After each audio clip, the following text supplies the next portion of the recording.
QuickBooks so the business could see a path to a bright future because they now had good financial information in their hands. We helped Nate fix a tax mess with the IRS created by one of those national firms and saved him over $103,000 in penalties and over $152,000 in taxes by knowing the tax law. We have saved many marriages by tax planning with couples so they lower their tax owed on April 15th. Imagine the stress lifted off their shoulders after they talked with us. You earned it. We help you keep it. Call us now at 414-325-2040 to arrange a meeting to see how we can help you. Don't wait. Call now. That's 414-325-2040 or visit nealgroup.net. Tune in to KBN every day at 2 o'clock. 94.5 ESPN is WKTI and WKTI HD, Milwaukee. A locally owned Good Karma brand station. While it's already been a season to remember. Fly ball to deep right. It is back. Soto back. Out of here. Can you count to 14? It's a franchise record for the Milwaukee Brewers. The story is still being written. This is Brewers Specialty Saturday. Now broadcasting live from the Gruber Law Office's One Call That's All studio at the Avenue in downtown Milwaukee. Here's Alex Strouf, Gabe Neitzel, Josh DiMaggio, and Tony Cartagena. Dominic Cotroneo going to be a part of the team as well, as he's going to be live at the ballpark in about a half hour. He's going to be joining us as we are 3 hours away, Milwaukee. 3 hours away from first pitch, 3 hours away from game number 5. You can always join the conversation, 800-990-3776. That is the Carbless talk and text line. Let us know how you're feeling, how those nerves are. Hopefully, everybody was able to dump their bucket yesterday, get rid of some of those nerves and some of those, I don't know, woe is me type things after losing the last 2 games, because the Brewers need us. The Brewers, especially if you're heading to that game, we need that crowd packed with energy from the first pitch on, as the Brewers are trying to win Game 5 and advance to the NLCS and host the Dodgers on Monday. How are we feeling today, Strophy? Let's go. Okay. I'm ready. All right. I'm ready. I'm nervous as hell. Joshy? I'm feeling great. I think it's time to go win an NLDS. I agree with you on that, Joshy. Well said. Yeah. I mean, you didn't really sell that you were feeling great. No, that wasn't a great sell, but we'll ignore that. We're just going to pretend we're going to take him at his word. He's feeling great. We're all feeling great. There's absolutely no nerves. At least the voice didn't go up an octave. I'm feeling great. Yeah, I'm great. No negative vibes in the studio. Look, it's huge stakes. I was listening to Dom, who I know will join us in about a half an hour, on his podcast that he released today, kind of a Game 5 preview show. And he said, in the golden era of Brewers baseball, this might be the biggest game. And obviously there was a pretty big NLCS game back in 2018. There was obviously a big Game 5 in 2011 in the NLDS. Obviously, we all know that moment. But when I look at the biggest moments ever, this adds to it, given the Craig Counsell, to the first time you're seeing a rival in the postseason. It just adds a little something extra. You were up 2-0. You lose 2 in a row. It forces a Game 5 on your home field. It's just different. This just hits different. And that's why I think there's this perfect storm of nerves and excitement and fingernail biting and the drum beat of In the Air Tonight by Phil Collins playing in the back of my head over and over and over again, because it's that big of a deal here at 708. There was something that I didn't even think about until Murph had mentioned it. And I think he forgot Contreras, because William was a part of a World Series team in Atlanta before he came to Milwaukee. But despite this team and this being a golden era of Brewers baseball, and yeah, there are some guys, there are certainly some rookies making their playoff debut and things like that, but this team hadn't experienced a road playoff game yet until Game 3. That's a good point. Outside of William Contreras, Christian Yelich, and Freddie. That's it. That was it. Those are the only guys that have experienced postseason baseball away from American Family Field, because the last couple of years, obviously, they've won the division. They've been in the wild card round. Those games have been at AmFam. So they had to kind of navigate that for the first time, going to a hostile environment. Obviously, they didn't do it very well, but the advantage of winning 97 games is now this Game 5 is at home. You flush whatever just happened on Wednesday, on Thursday. You had yesterday to be able to flush that as a team, and now you show up ready to go. And you show up as we now know, with Trevor McGill as the opener. He is first out of the bullpen. He is the first one out for the Brewers today. Josh called this yesterday. Yeah, Josh was the only person I heard call it. So props to Joshy on that. I was surprised. I like it, but I was surprised by it. We've said it all week. You ride with the horses that got you here, and obviously McGill missed a month there between the end of August and most of the month of September, but he was one of your all-stars. He's been all reliable for you, with exception to those final few games before his injury stint. You ride your horses that got you here, so I like it. But I mean, when you look at what both of these teams really are going through, but specifically on the Brewers side, is I don't think you see anybody pitch more than 2 innings tonight. I don't know that you see. I don't know about that. I think 3 would probably be the max if somebody's pitching well. I guess who would be my question? I mean, Miz went 3 innings in his previous outing. If you go to Quintana, if you're pitching as being as efficient as some of these guys have been, I would not be surprised if they just continued to ride them. And then, hey, if you get into a little bit of trouble, you're going to get hooked. Yeah. But the leash will be very short. I don't think that, if Miz goes out there, mows down 6 in a row, or if anybody goes out there that has a little bit of length in them, Miz, Priester, Quintana, Chad Patrick, if they go out there and they mow down 6 in a row, they're going out there for the 3rd inning. Like, you're not just going to go, you got your 6 outs, that's good enough for me. I think you continue to ride hot hands that exist. Sure. I guess I agree with that, but we'll ultimately see how it plays out. Hopefully that's the case. So I would not be mow down your first 6. But I would not be shocked. Been the case this series. I would not be shocked if you're going to have to get some length out of someone. So let's just break it down, because McGill's going to open the game. Yeah. Then you likely go to Quintana. You go from a righty to a lefty. I have no idea. Honestly, have no idea. I don't either, but that's what I'm trying to work through. Could be, but it's almost a fool's errand. Yeah, that's fair. Because it could be Ashby. It depends upon where you're at in the lineup, too. Could be Mizorowski right out the gate. It could be Priester. If McGill goes it depends upon the lineup that Craig Counsell puts out there. That is the determining factor number one. What lineup does Craig put out there? Mm-hmm. If it's the lineup that he's put up against the righty, then you could see the lefty right away. If one of those guys gets on against McGill and he only faces 4 in the first inning, so who's coming up next? We do have a Cubs lineup. Okay, and I'm guessing it's going to be very similar to what we saw in games 1, 3, and 4. I think it's pretty much the Bush, exact same. Nico Horner, Kyle Tucker, Seiya Suzuki, Ian Happ. Correct. Who's been batting 6 for them? Is it Carson Kelly? Correct. PCA. Yep. And you got 2 left. Then you've got Shaw bats 9th and Swanson bats 8th. I mean, it's the lineup that he's been running out. Like, that's not. Yeah, but off the top of the dome, it's pretty impressive. I don't care. I don't know. I've been paying attention. Well, I guess. yeah, sure. Sure. That's how many people could rattle that off the top? I hope a lot more. Okay, never mind. I'm sorry for giving you credit. That's on me. But again, so it depends upon where you're at in the lineup. Like if McGill goes 1, 2, 3, and now you've got Seiya, and Happ. I mean, Happ is a switch hitter, right? So you've got maybe you go to a righty in that situation. Or maybe you want Happ batting from the right side because PCA is coming up and you're going, okay, Aaron Ashby, you got these next 4. Mm-hmm. You're going to have these next 4 guys. So a lot of it depends on that lineup now that we know exists out there for Craig Counsell. And it kind of depends upon where they're at when McGill gets that 3rd out in inning number 1, which is hopefully quick. Because, man, if they score in the first inning again. Yeah, go 5 for 5 in that category. I can't tell you the elation I would feel for a clean first inning. I agree. If McGill, seriously though, Joshy, if McGill goes out there and this plays out the way that you hope it does, and he is Trevor McGill, all-star closer, clean inning, 1, 2, 3, couple of strikeouts, maybe a weak pop-up or a weak ground ball, AmFam is going to be up for grabs. If they go 1, 2, 3 in the first inning, that crowd is going to be rocking for the bottom of the first inning because it hasn't just been they've scored runs, they've hit a home run in every bleeping first inning.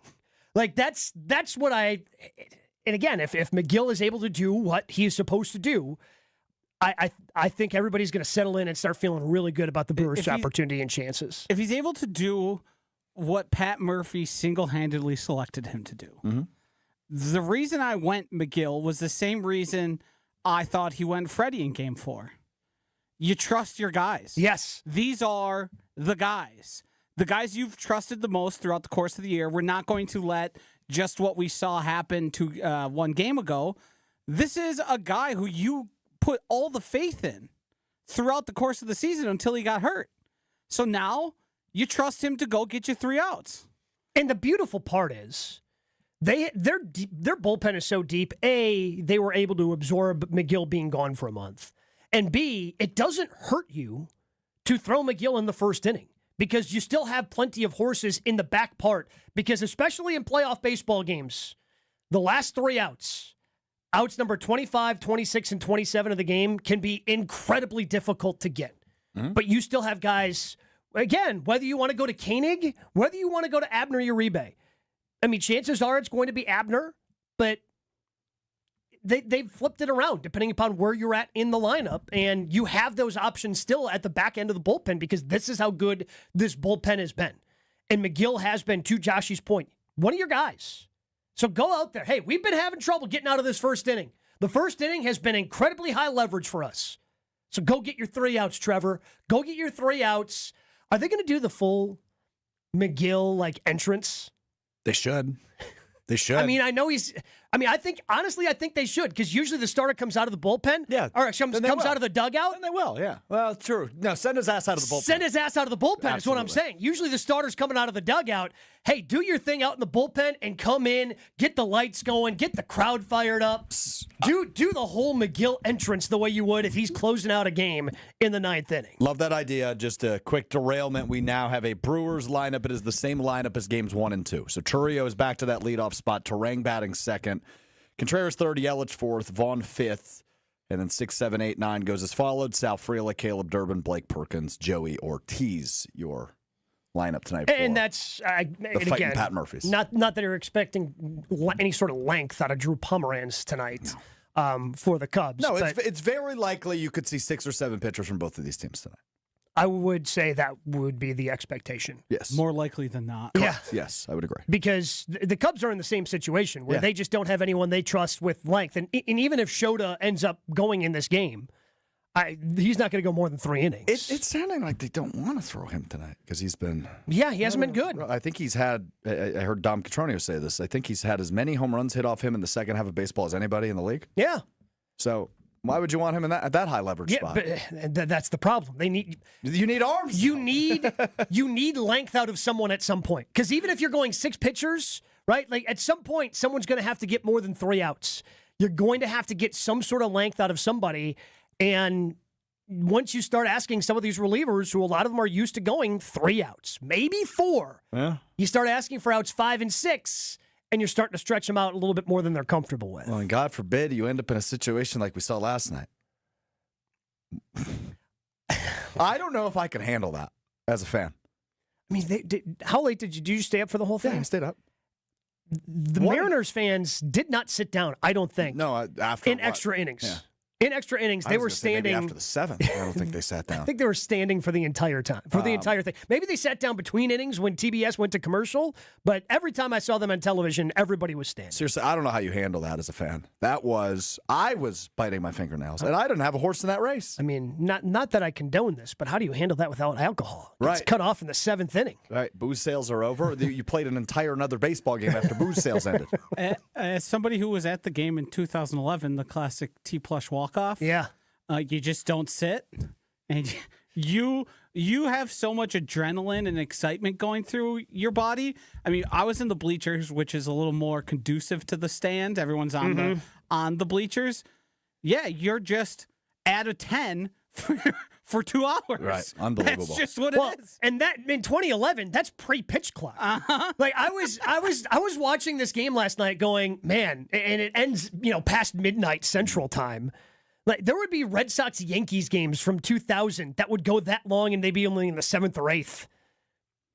Right? The pitch clock just kind of helps with the nerves because it kind of moves things along.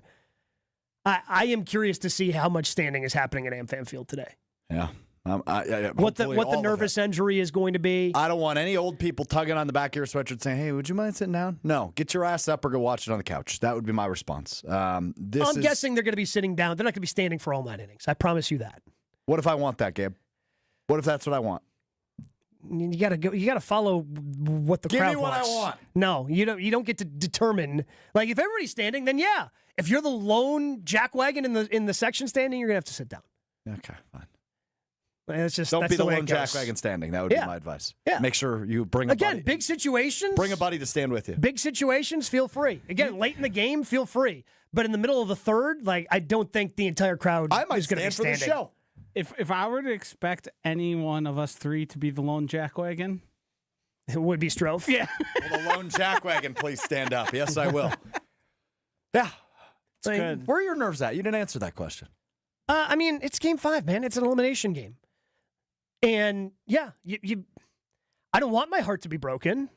I don't, but it's part of the territory. Only one team wins. It's part of the territory. If you want to experience the euphoria of winning Game 5, like Joshy did back in 2011, which, by the way, is worth noting, that team also won the first 2 games at home, went to Arizona, lost 2 relatively uncompetitive games, if I recall correctly, in Arizona before returning home and then walking it off against the Arizona Diamondbacks to go to the NLCS for the first time in franchise history. Worth noting. So, look, I know there's a lot of people that are worried after the way things, especially the way things went down in Game 4, and you get shut out and you lose 6-0. It's all out the window, man. This is Game 5. Mm-hmm. It's Game 5. You're back at home. You had the off day in between. You've got plenty of things. Again, everything's just kind of left behind. The team has left it behind.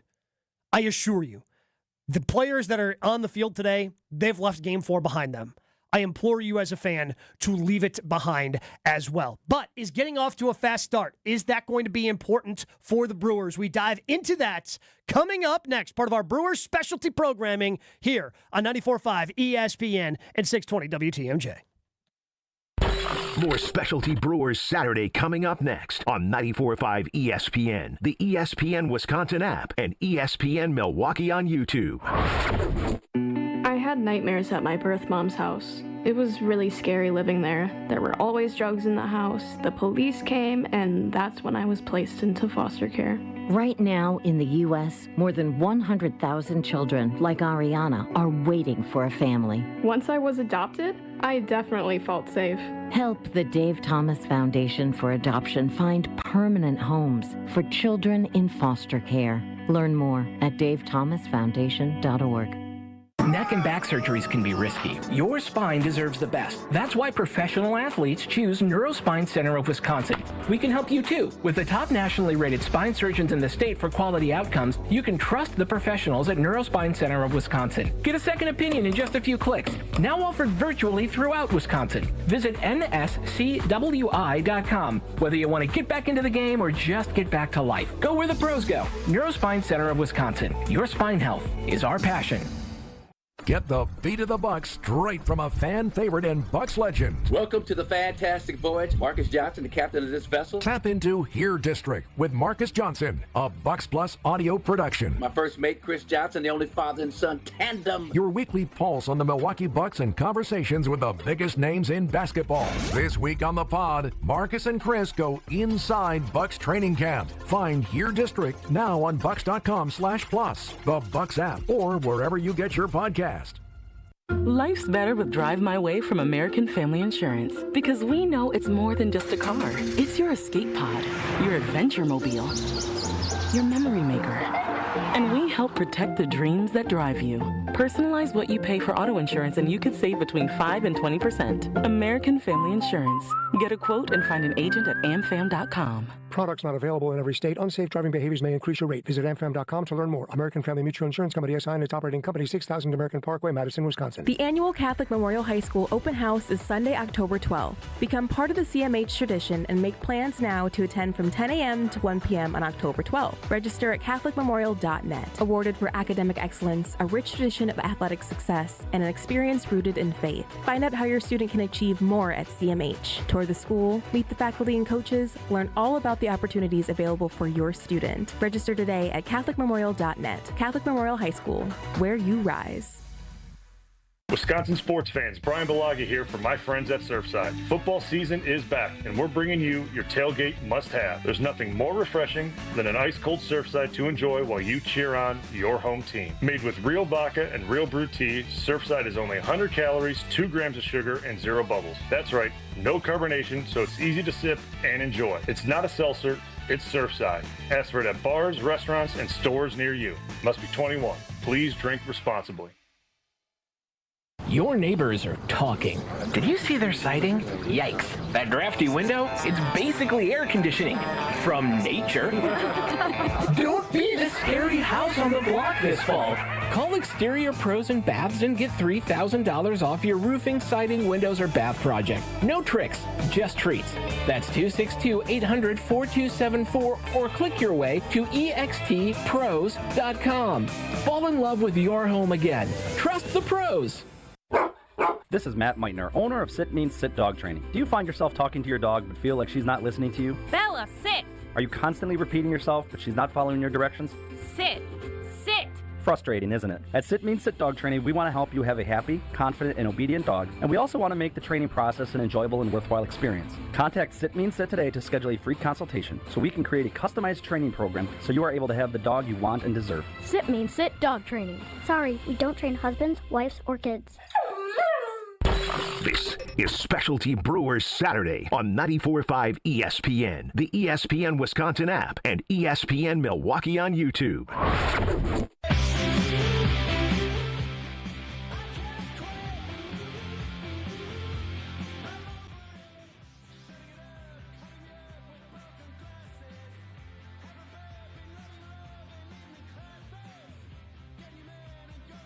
We settled on McGill. He's going to pitch tonight regardless. And, you know, the power of friendship. He started it all, so we thought it would be a good way to start. Brewers manager Pat Murphy on the decision to go with Trevor McGill out of the chute in tonight's game. He is the opener for the Brewers, giving his reasoning. The power of friendship going to be on display in the first inning. Gabe Neitzel, Strouf, Josh DiMaggio with you as we take you up until 6:30 when coverage of Brewers baseball begins here on ESPN Milwaukee and 620 WTMJ. I absolutely love that, man. What amazing reasoning. And obviously there's philosophical baseball reasoning behind that, but he didn't give you that. He gave you a better way to start it. He's the guy who created the power of friendship. I do think that sort of matters, though, like as like a spiritual leader and a guy who's kind of been one of the forces throughout the season. It's more than just, hey, he's really damn good and we trust him to get 3 outs. He's kind of been a driving force behind what we've done all season. Behind this magic. Well, again, the power of friendship, he says so much in that just little phrase, right? And Joshy, I think, just broke it down perfectly of there's more to it than just, oh, yeah, the power of friendship. No, there's a reason the power of friendship has been a thing for this team and why it has worked. And if this guy is the spiritual forefather of that for the 2025 Milwaukee Brewers, why not go with him? Mm-hmm. If he was going to be pitching anyway, again, it comes back to what are your high leverage points? The first inning's been a high leverage point for this Milwaukee Brewers team. They haven't been able to avoid and get off to a clean first inning. Traffic's been there, and they've struggled to throw strikes at times. So why not have somebody go out there who you have faith is going to be able to go out there, command the strike zone, pound strikes, get your 3 outs, and move on, and get to the bottom of the first? Sound reasoning to me. It's as simple as that. So how imperative is it for the Brewers to get off a fast start? Not just with McGill on the mound, but then offensively as well to try to settle into this game. And they've gotten off to fast starts at AmFam Field in games 1 and 2. And I think that helped them big time settle in, bounce back from the home run that Freddie gave up, bounce back from the 3-run homer that Ashby gave up. The offense being hot right away kind of helped them out. Yeah, I definitely think it's important, but it was important in those games to the reasons you just laid out. It was a response rather than you're on the offense, right? You're almost on the defense in those first two games. Now, obviously, ultimately, it led you to victories. It's important, but obviously it's important to get hits, which they were unable to do at Wrigley Field on Thursday night. They had 3 hits. You need to put the bat on the ball and get it out of the infield. A lot of ground balls, games 3 and 4. You need to get the ball out of the infield. So is it important for them to fast start? Of course it is. But if they don't score a run in the first inning, that's okay. Because I do have belief that this team will play a full 27 outs, and eventually they're going to get runs on the board that eventually leads them to win. Yeah. That's where it's at, right? Because to your point, in games 1 and 2, home run in the first inning. And games 3 and 4, home run in the first inning by Chicago. If that happens again tonight, then it's a little bit more important to get out to a fast start. If McGill comes out and does what we think he can do, then okay, obviously it'd be nice. Anytime you can get runs on the board is nice. But I don't know. You just need to be better than you were on Thursday because 3 hits I don't think will cut it tonight. It's amazing how much 1-0 on the scoreboard, I think, can propel things at any given moment. Because in those situations where the Brewers were able to answer, and in game 1, even though they scored 6 runs in the first, it's so early. It's like, okay, Freddie's got to go out there and settle in. And he did. Mm-hmm. And he put up a 0 in inning 2, and then the Brewers were able to add to that lead in the bottom of the second. But even if the Brewers don't score anything, just having that 0 on the board to start for the first time all series, I think could carry them a very long way in terms of the confidence. In baseball, it's always about, and honestly, even if the Brewers were able to score 1 run in games 3 or 4 after they fall down, like that does a lot for you as well. Like, hey, we're going to chip away and we're going to put the pressure on right back on you here eventually. The Brewers did chip away, obviously could not come all the way back in game number 3, and as you mentioned, with just the 3 hits in game 4, that didn't help out, and they weren't really able to put pressure on. The only time they had opportunities, second and third, 1 out, Yelly strikes out, Churio pops out on the first pitch that he sees from Valencia, and that was really the last time the Brewers put together any sort of really serious threat. But being able to put up a 0, I think is going to carry this team a long way. I think it's not even a fast start offensively because it's going to be hard to get in any sort of offensive rhythm when it's a bullpen game. And you're facing somebody like Drew Pomeranz, who hasn't allowed a batter to reach in 22 consecutive batters, I believe, is what he's retired, going back to the regular season. And that's what you're facing. It's not, oh, hey, the starter's settling in. We've seen him. Now you've seen all these guys throughout the course of this week. You played 9 games in the regular season. So chances are you've seen a lot of these guys anyway. But I think if the Brewers, again, it's a fast start for the pitching staff. Go out there, put up a 0 in that top of the first, and then let's see what happens. It just feels like they've been putting themselves so consistently behind the 8 ball that, hey, let's see what happens when we don't do that. Yeah, that would let's be get nice. off. So when I say fast start, yes, it'd be great for the offense to get off a fast start and match what they did in games 1 and 2. But I'm looking at a fast start of, hey, this bullpen. We're going to a bullpen game, and this bullpen has been so good. All right, Trevor, starts with you. Whoever's next in line, then it follows with you. And it's truly going to be a team baseball game where it's not, hey, this guy threw a gem for you. Pedro went out there and threw 8 shutout innings, leading whatever team to a win, right? Or, I mean, hell, even what we saw last night, and it's going to ultimately be forgotten. But Tarek Skubal and George Kirby were fantastic in that game last night to start. That's not what this game is going to be. No. It's going to be an entire team coming together as a pitching staff and trying to shut down an offense. On both sides, by the way. Yeah, it goes both ways tonight. Yeah, both of these teams in similar situations. And like we alluded to last segment, I mean, this is going to be a 6-7 pitcher outing for both of these teams, more than likely. I don't know if I said it at the beginning of the show, you seem to disagree. I don't know if we see anybody go more than 2 innings. I mean, ultimately, it's going to depend on how you're throwing and comfortability. But, you know, could Miz have another 3-inning outing like he did in game 2? Maybe. And hopefully he's got Quintana could have 3 innings. Again, I think it's very limited, the guys who can go. It's guys that are stretched out and typically are their starters. And again, I know you called it a fool's errand, but I'm a fool and I will happily do the errand. Do you think there's an opportunity that we see Quinn Priester tonight? Yeah, absolutely. Yeah.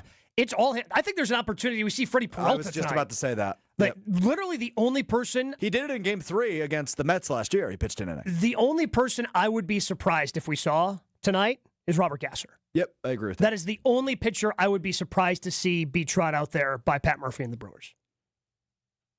I think I'm trying to think of anybody else. The other 11 pitchers, it is all hands on deck. It really is. It is all hands on deck. Dominic Cotroneo, he is live. He is at the ballpark, and he joins us next.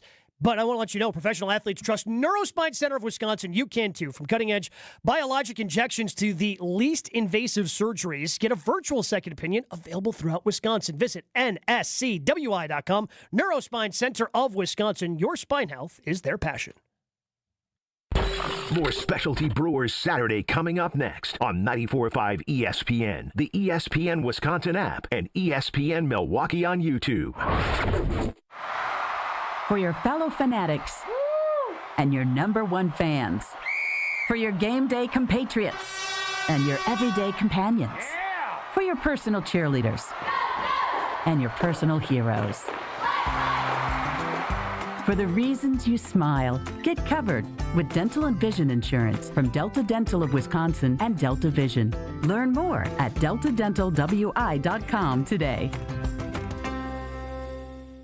Milwaukee College Prep, redefining what's educationally possible so more children can pursue their dream. Join me, Craig Karmazin, and Milwaukee College Prep Thursday, October 23rd at Venue 3 at the 3rd Street Market Hall and take a stand in closing the opportunity gap for Milwaukee scholars. Your support means quality education is accessible to over 2,000 scholars in Milwaukee. Enjoy food, drinks, and a chance to learn more. Purchase tickets at 2025. TakeAstand.GiveSmart.com. That's 2025. TakeAstand.GiveSmart.com. For over 40 years, the Boucher Automotive Group is proud to have served Wisconsin with dedication and heart, one customer at a time. But we knew we could do even more. In the last 5 years, we've expanded across the state, adding new locations, new brands, and new ways to better serve you. At Boucher, growth isn't always about being bigger. It's about being better. Better selection, better service, better experiences. Where you're going matters, and Boucher is driven to get you there. The Boucher Automotive Group. We ride with you every mile. At Tony Wendorf & Associates First Weber Group, we believe in the human side of real estate. For us, it's faith, family, and friends in that order. We live that every single day. I'm Tony Wendorf. We move fast, negotiate with confidence, and communicate clearly so our clients win. We operate from a place of gratitude, having donated nearly $200,000 back to our community since 2020. You deserve a team that delivers a luxury experience no matter the price point. Contact us today to get started. Tony Wendorf & Associates, trusted knowledge, superior service. Contact us at wendorfteam.firstweber.com. When it comes to joint replacement, you want the best care available. The Orthopedic Surgery Center in Pewaukee is a leader in joint replacement, offering same-day surgery with advanced technology. Their team of experts specializes in knee, hip, and shoulder replacements, using the latest techniques to minimize pain and recovery time. By choosing them, you're choosing a center focused on providing specialized care tailored to your needs. The team at Orthopedic Associates of Wisconsin can get you back to what matters, living pain-free. And their prices are more affordable than urgent care or the ER. And they'll send a full report to your primary care doctor. Why wait at the ER? Walk in to Ortho ASAP for faster, more affordable care. Total joint replacement. There is a difference. Visit orthowisconsin.com. That's orthowisconsin.com.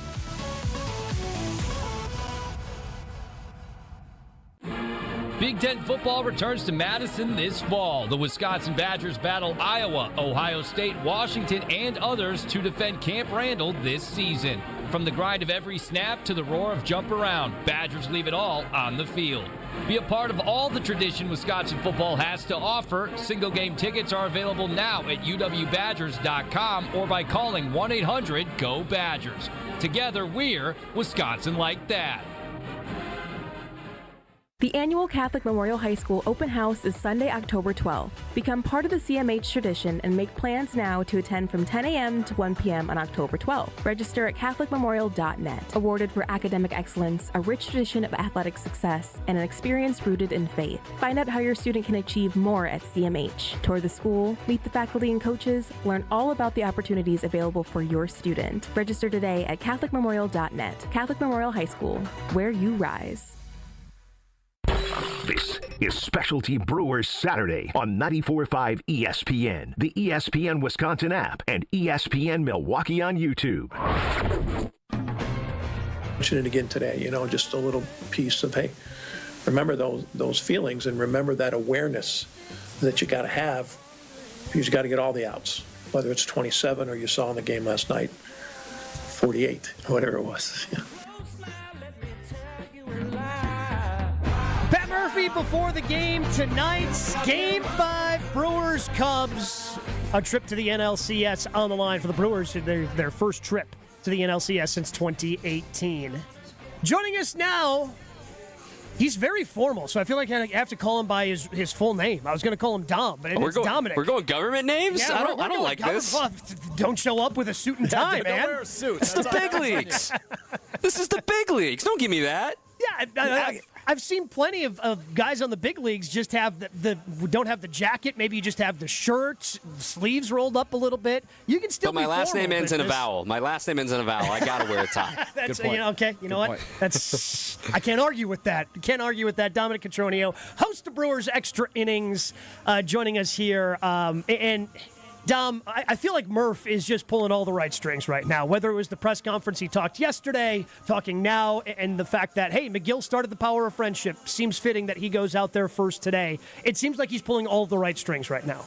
Well, I mean, he can pull all the strings, right? And we've talked about this for the last 2 years. You know, what a great hire, what a great fit, the right guy at the right time for the right team. He's not the one playing the strings. He's pulling the strings, but he's not playing the strings. The guys on the field, you know, he's used the analogy all his entire career. Coaches are like linemen. They just open the hole.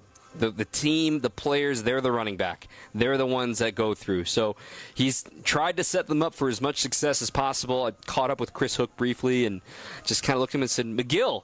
And he looked at me with this calm, smart smile like, yep, McGill. Just like, yeah. They knew this for a while, and I think that McGill knew this for a while. The big question I did not get answered yet was, is he going to come out of the bullpen, or is he going to come from the dugout? I am pushing for, Dom, what I am pushing for is for him to come out and they do the entire Trevor McGill entrance, like he's closing a game.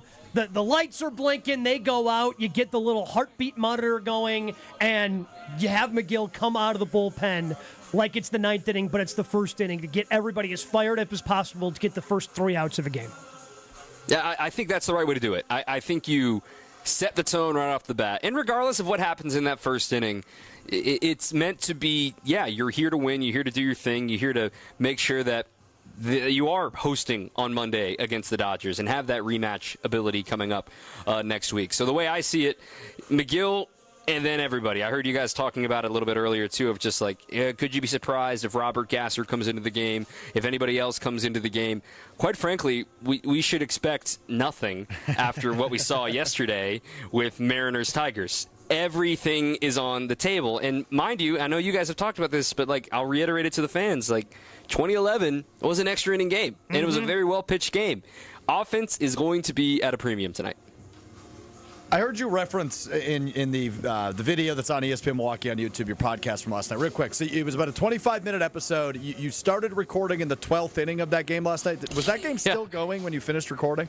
It was still going when I finished recording. Yeah, okay. I went down. I could hear the roars of like one of the double plays from Adam and me, and I referenced it in the middle of the show. And then I came back out, and it's top of the 15th inning. I couldn't believe it. Lineup: Pat Murphy going back to the game 1 and 2 lineup rather than the 3 and 4 lineup. Jackson Chourio back to the leadoff spot. Feels like the right decision. I think part of this has to do with the understanding on the other side that, you know, there's levers to this. So if even with Pomeranz starting, I think Pomeranz would have started regardless if Chourio's leading off, that sort of thing. But knowing that one of the bulk guys they have is Shota, and knowing that, you know, their bulk righties, Savali, Brown, even Colin Ray, it's like you don't want them to face Chourio more than they have to. So you set the tone instantly. I had a great conversation with Nestor Corridor a little bit ago just about Jackson and after last season to this season and, you know, what we've learned about him and how his leg is doing as well. But the big thing that he reminded me is that him and William Contreras live for these games. And it's like, it's sometimes we can say that about an athlete, right? He wants this. No. Some guys don't actually want the ball in those spots. I guarantee you, Contreras, Chourio, They're about it. They turn it on. Something clicks when they get October into their veins. Williams been there, done that. He's trying to lead the rest of this team with him. Well, I mean, I don't think anybody can dispute that. In the very short postseason career of Jackson Chourio, how quickly he's climbing Phenomenal. up, like Every record, team's records, right? Like he's got the second most home runs in franchise history in the postseason.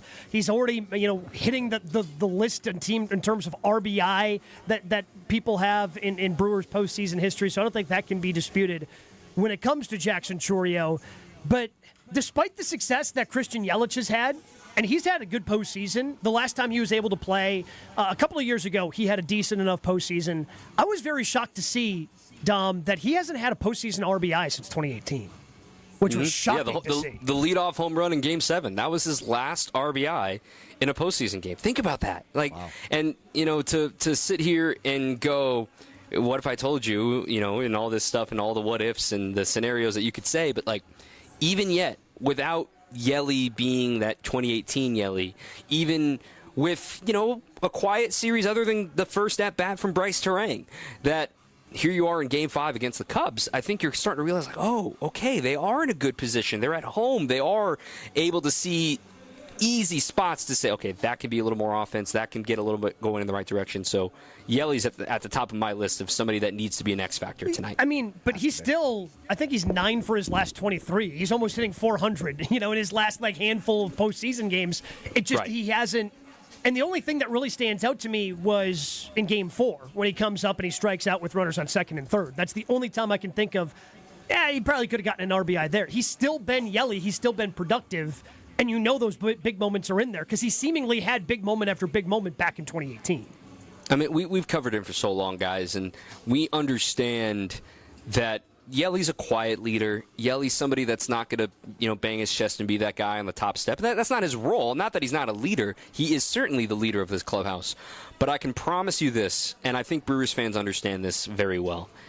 It is burning Yelly. It really is burning Yelly that they haven't, that they're one game away in 18, and they haven't really given themselves another opportunity like they did in 2018 to be one game away. So that's why I'm so excited to see what he does tonight, that he's had this moment burning and burning and burning and waiting and trying to find just a little bit more to get him in. Everyone's hanging this time of year. Everyone's hurting.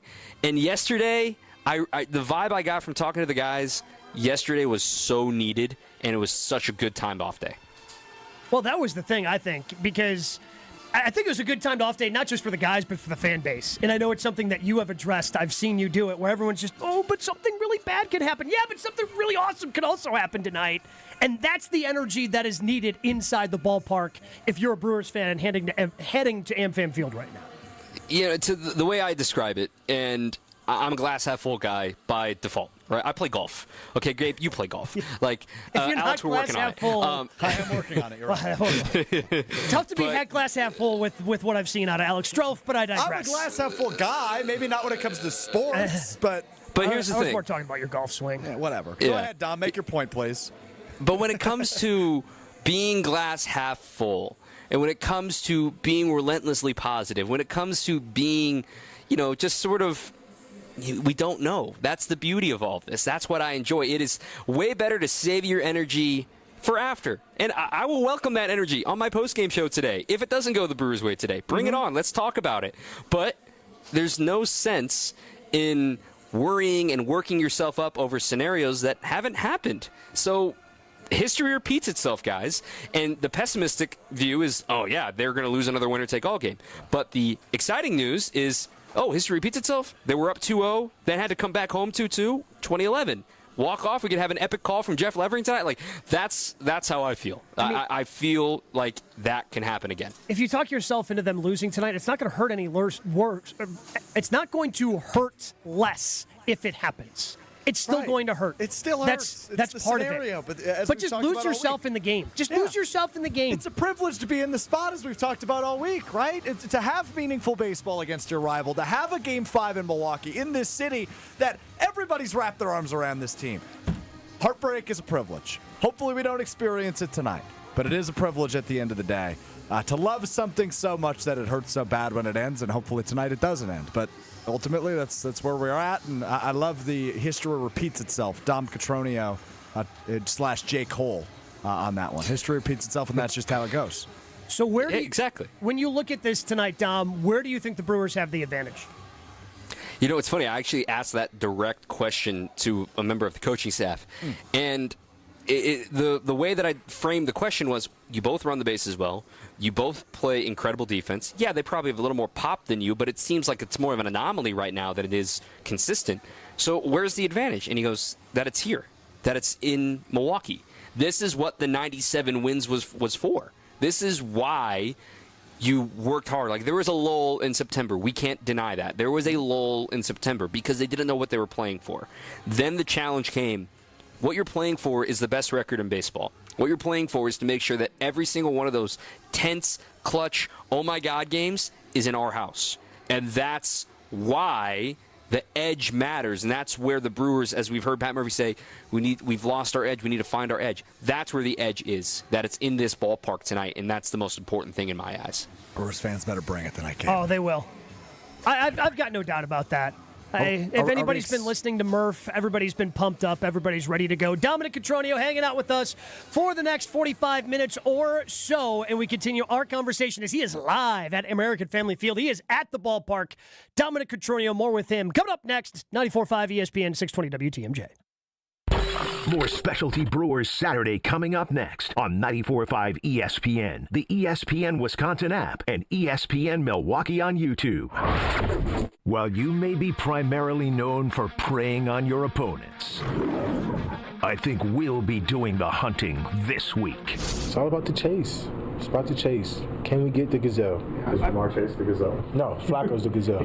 Flacco with protection. It breaks down and he's sacked. Get all your green and gold coverage leading up to Packers versus Bengals right here. 94.5 ESPN, the ESPN Wisconsin app, and ESPN Milwaukee on YouTube.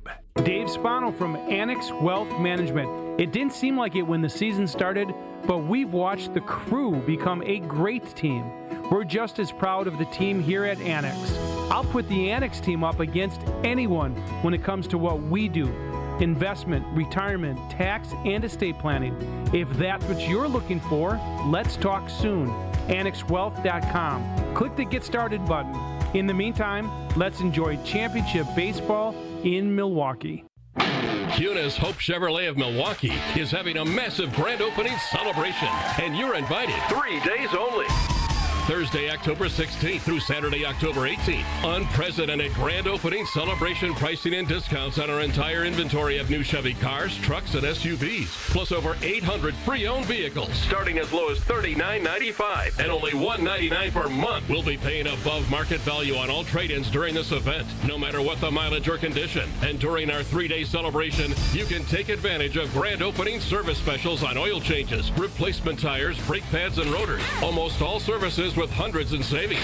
It's a party, and you're invited. All brought to you by your good friends and neighbors at Kunis Hope Chevrolet, Milwaukee's #1 Chevy superstore. Don't miss the Kunis Hope Chevrolet of Milwaukee's huge grand opening celebration. Thursday, October 16th through Saturday the 18th, just off I-41 at 11100 West Auto Mall Drive. For info online at KunisHopeChevy.com. Looking for green and gold tickets?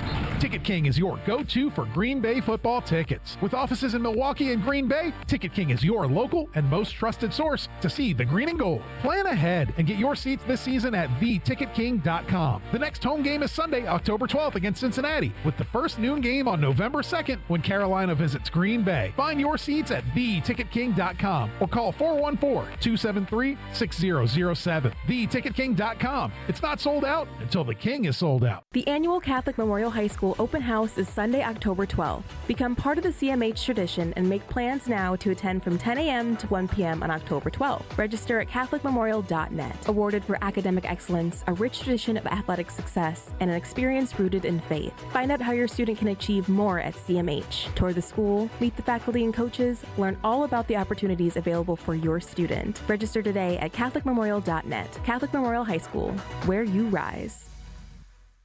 To help those who want to be helped, but may not be able to afford it. That's what PGA Tour winner Grayson Murray had envisioned for a foundation before he sadly took his own life at just 30 years old. His parents channeled their grief into creating the Grayson Murray Foundation, carrying out his vision to help those struggling with mental health and addiction. To donate and learn more, visit GraysonMurrayFoundation.com. Life's better with American Family Insurance because we know you love working weekends. If it means working on your dream home, both inside and out. And we're here to help protect those dreams so you can enjoy peace of mind. Save up to 40% when you bundle home and auto. American Family Insurance. Get a quote and find an agent at amfam.com. Products not available in every state. Some exclusions apply. American Family Mutual Insurance Company SI and its operating company 6000 American Parkway, Madison, Wisconsin. This is Specialty Brewers Saturday on 94.5 ESPN, the ESPN Wisconsin app, and ESPN Milwaukee on YouTube. I wouldn't be surprised at some point tonight, we're going to get punched in the face. We're going to punch them in the face. Like, that's just kind of how these games go, right? And it's not like trying to avoid getting punched. It's just, how do you respond from that? So, they're a great team over there, as we've seen, and it's really just going to be all about how can you respond, not necessarily, trying to avoid, something like that. Sal Frelick before the game tonight. Gabe Neitzel, Alex Strouf, Josh DiMaggio, Dominic Cotroneo, all hanging out with you as we are still just a little over 2 hours away from Game 5, Brewers-Cubs inside American Family Field. And Dom, I couldn't agree with him more. Like, at some point, both these teams are going to throw a punch at each other, and you're just going to have to wear it, and how do you bounce back from that, I think, is going to ultimately determine the winner of tonight's game, which makes me feel good about this Brewers team, because how many times have they been punched in the face throughout the course of not even just this series, but this season, and they have seemingly always had an answer to bounce back? Well, remember the stretch in the beginning of the season? I try not to. Well, but here's the thing. This is a big roundabout way to say, up until that Cleveland series, right? They only had one win when they did not score first. And to have those first two games go the way they did and to immediately punch back told you everything you needed to know about this team and how different it's been since May. And the way I look at it, guys, is yes, Wrigley didn't go your way. And that was a rocking crowd. That was an incredible environment, an environment that these guys haven't seen before. And for that to be you were in it in Game 3. You were in that game. And maybe a couple of base hits here or there. And maybe it's a 3-2 ball game in the late stages. You never know what happens. Obviously, it didn't go that way. The way I see it is that the Brewers, competed well in Game 3. Didn't quite get over the hump, obviously. Game 4, they got beat. Yeah. And I think there's a difference. I think you're absolutely right about that. And we talk about the way they responded. I was proud of the fight in Game 3. It never felt like they were out of that thing until there was 27 outs. On Thursday, it felt like they were out of it early, and they just couldn't muster a hit. They couldn't get balls out of the infield, and that's kind of was the case in both games in Wrigley. Their chance was the Yelly and the Yelly trio. But if they score runs there, you fall behind 0-1 on a bad call by the ump, right? That was not a strike. ABS would have told you it wasn't. Yeah, and you fall behind early, so obviously that count gets thrown out. But that was their opportunity. I agree with you. Yelich trio not coming up with the hit. That was the opportunity. Yep. They get a hit there. It's 3-2. I think that changes things. Ultimately, that doesn't go their way. You do the Ortiz bunt 10 times out of 10, right? You advance the runners to second and third and take the out. And then you've got, your ideal two guys, right? In Yelich and Churio. Now they will be reverse order tonight back to the order we had Game 1 and 2. But that was your opportunity regardless. 3 hits isn't going to win you a whole lot of games in the playoffs. It's just not. And now that they're back at home, now that they're in their ballpark, I feel confident they will have more than 3 hits tonight. But that's not going to win you a lot of ball games just like it did on Thursday. The way I see it, guys, is with this lineup, talking about Churio leading off and Yelly hitting cleanup, and with Pomeranz starting, right? So that leaves, we know Shota's going to be involved in this game somehow. We don't exactly know how, but that leaves only one other leverage lefty that Craig Counsell can go to in his bullpen, and that being Caleb Thielbar. And he's had, he's a ground ball guy, but he can still give up the long ball. So the way I see it is you don't have to get to Pomeranz. It'd be nice if they did, of course. You always want to punch first. But knowing that you have that window of Turang 2, Yelly 4, and then Sal, where it's they don't really have a counter for that. Now, Andrew Kittredge does have reverse splits. He's pretty good, but that's what I'm excited about is that, okay, by them starting their best stopper, Pomerantz is not the closer, but he's their best stopper. Mm-hmm. That means that could be a door slightly open ajar later in the game. I'm curious, Dom, your perspective on something Gabe and I discussed earlier, and that is getting off to a fast start. I forgot how you phrased it, Gabe. How imperative is it, I think was the word you used? Yeah, I mean, how important would it be for the Brewers to get off to a fast start tonight? Well, so here, I'll dive into my notebook here as I'm double dipping tonight, guys. I'm helping out the crew over on TBS, doing stats and research for them as well. Give me the nerdy stuff, Dom. Our guy's working out on TV. That's why he's got the suit on. All right. Come on. Things are making Dress for the job you want, not for the job you have. But also, you look great. I mean, I don't know why Gabe's giving you such a hard time. I think you look phenomenal, Dom. Anyway, I appreciate it. Give us the nerdy stuff. If I could be wearing a Sal Frelick jersey, I think I would be. But the way I look at it is scoring first. We talk so much about scoring first. Teams that score first in a winner-take-all game, 88 and 49. 88 and 49 all time. But here's the other side of that coin and the sad irony of this. Oh, boy. The Brewers have scored first in each of their last 3 winner-take-all games. Obviously, they're 0-3 in those. I wish you didn't so, say that. I'm just saying. I'm just preparing you because you might see that on the telecast tonight. But I'm just saying is that I wonder why. The irony, and again, history repeats itself. 2011, the Diamondbacks scored first. Brewers came back in 1-10. So we can look at every number known to man. And I've said this line before. I'll say it again for people who haven't heard it. Stats are like bikinis. They show you a lot. They don't show you everything. And the way I look at it, we can look at every single number we want to. Their barrel rate, their xWOBA, how many infield hits they have, how many singles, how many strikeouts, how many outs. It does not matter. Did you score more runs than the other team? That's it. That's the only stat that matters. I'm glad you wore a suit and not a bikini. That's my takeaway. Yeah, I promise you that. My fiance feels the same. I enjoyed watching it dawn on you a little bit behind everyone else. Yeah, like it took Strouf a beat, and you heard that little chuckle into the microphone. It took him a second. I'm me, guys. Sorry. I am who I am. Hey, I went to state school. Over under 7.5 as the most outs any pitcher on any side gets tonight. Alex, I'll let you go first. Say it again. Over under 7.5 outs. Most outs for any pitcher. I'm taking the under. I'm going over. Oh. I think. Which side do you think it's more likely for? Brewers. Okay. I think either Quintana and or Miz will get 9 outs. I'm so curious what the leash is on Miz tonight. Because obviously, if he's locating, you let him go, right? Obviously, exactly like they did in Game 2. Mm-hmm. But if things I could see a window, looking at the lineup for the Cubs. Tucker hits third again. Seiya, Happ, Kelly, PCA. After Tucker, I see a window there. And depending on how the innings go, 4 through 9, I think Miz is the favored arm. The matchup favors Miz. Velo, just let it eat, bro. That's how I feel for Miz tonight. Throwing 97 sliders. I mean, a lot was made, Dom, of when he pitched in Game 2 how many pitches did he throw over 102 miles an hour, whatever it was, 31? 31 pitches over 100, a pitch tracking era record going back to 2008. Yeah, but I was more impressed with the 97-mile-an-hour sliders that were going because those were strikes, and that's the big thing. That's what allows the 100-plus 104. That plays more when the 97-mile-an-hour sliders are strike. That's what we saw in first half Miz. That's what we saw in All-Star Miz, where he was a pitcher, not a thrower, and he was able to mix and match. The 12 strikeout game against the Dodgers was one of the best games I've ever seen pitched in person. Straight up. Everything was in and around the zone. He was navigating 100 and had that slider cutter. I call it a cutter. I know he calls it a slider. It moves and behaves like a cutter. And when it's going 97, it can only move so much. But that's the thing, and it's just that it's not necessarily a swing and miss pitch. I know Willie Castro remembers his swing and miss against that slider back when he was a Twin, but it's not necessarily a swing and miss pitch. It's a get off the scent pitch. Mm-hmm. It's I know you're sitting 102, here's a wrinkle.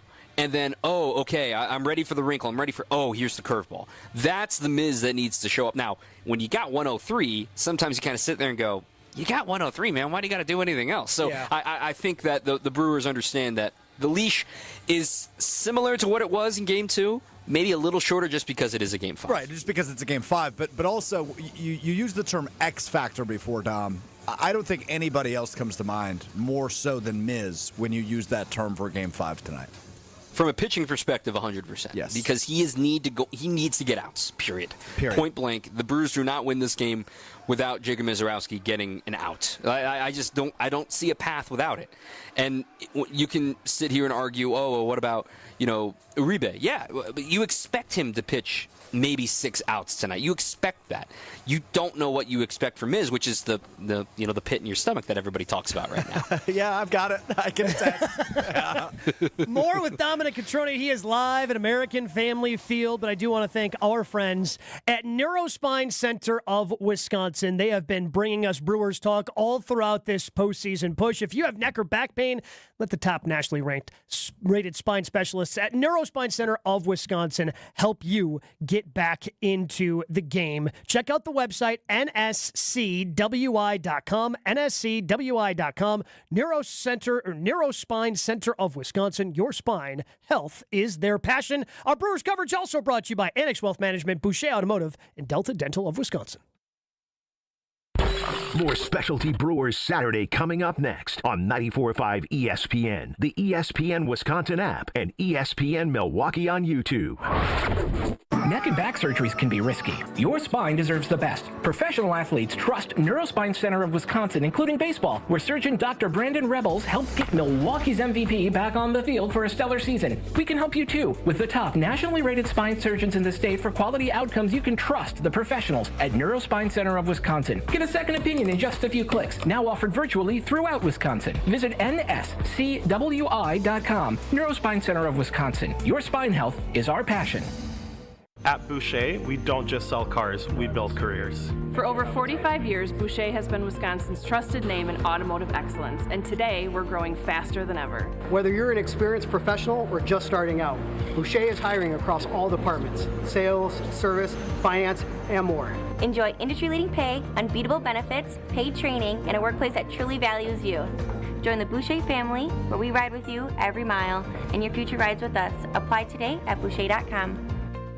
ESPN Wisconsin's Mark Tauscher here for the Pickler Menominee Falls, and it is now open, your home for pickleball. 9 premium indoor courts with unlimited play, leagues, tournaments, and clinics, all included in your membership. And right now, if you're not ready to commit to a full membership, you can try it all with their special trial offer, 15 days for just $30. That's 2 full weeks of unlimited play, leagues, and clinics for only $30.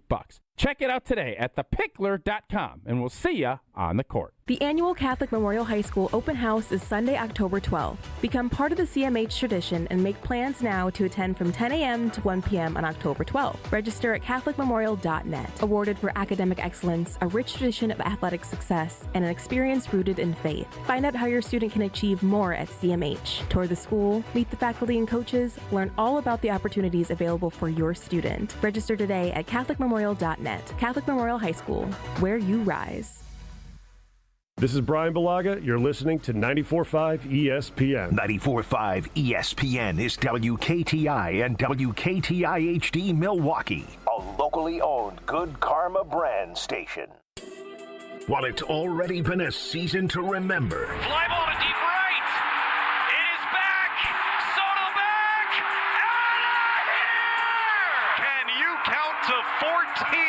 It's a franchise record for the Milwaukee Brewers. the story is still being written. This is Brewers Specialty Saturday. Now broadcasting live from the Gruber Law Office's One Call That's All studio at the Avenue in downtown Milwaukee. Here's Alex Strouf, Gabe Neitzel, Josh DiMaggio, and Tony Cartagena. And we've got Dominic Cotroneo hanging out with us as well. He is at American Family Field ahead of Game 5, Brewers-Cubs. Whew. Yeah. We are about 2 hours away from that opening pitch. Doors are open, though, Dom. What are we looking at right now inside the ballpark?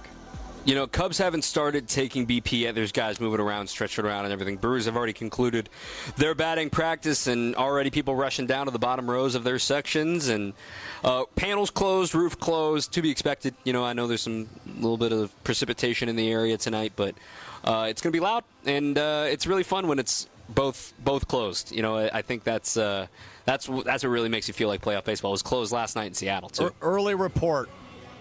What's the ratio, Brewers to Cubs fans? I can't. Inconclusive. Okay. The polling data is still coming in. If you're in line, stay in line, all that stuff. So. I will say, being there for Game 1, I was a little nervous because a lot of Cubs fans showed up early, and then when it filled out, it was 90-10. But it was like 80-20, you said, right? Oh, 90-10. Okay, got it. It was 90-10 easily. Yeah. I'm curious from people I talked to.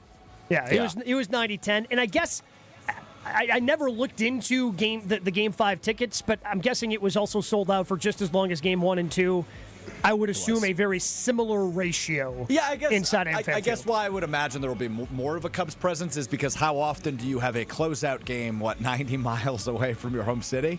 That would be just my hunch, but I imagine it's still much more Brewers than Cubs fans. I mean, when I looked down Vivid Seats earlier today, I think they only had like 600 tickets, and they were. Yeah, I'm going to take a look at my marketplace that I choose from here, and you guys keep talking. I'll come back to you. Talk amongst yourselves. Yeah, I mean, because it's just nobody's putting these tickets up for sale. Right. That's part of the issue. Which is good. That's what we've advocated for. That's a good thing. Yes. That's again, some Cubs fans are going to be there, and that's just the way it's going to be. But I think we're going to see another 90-10 game.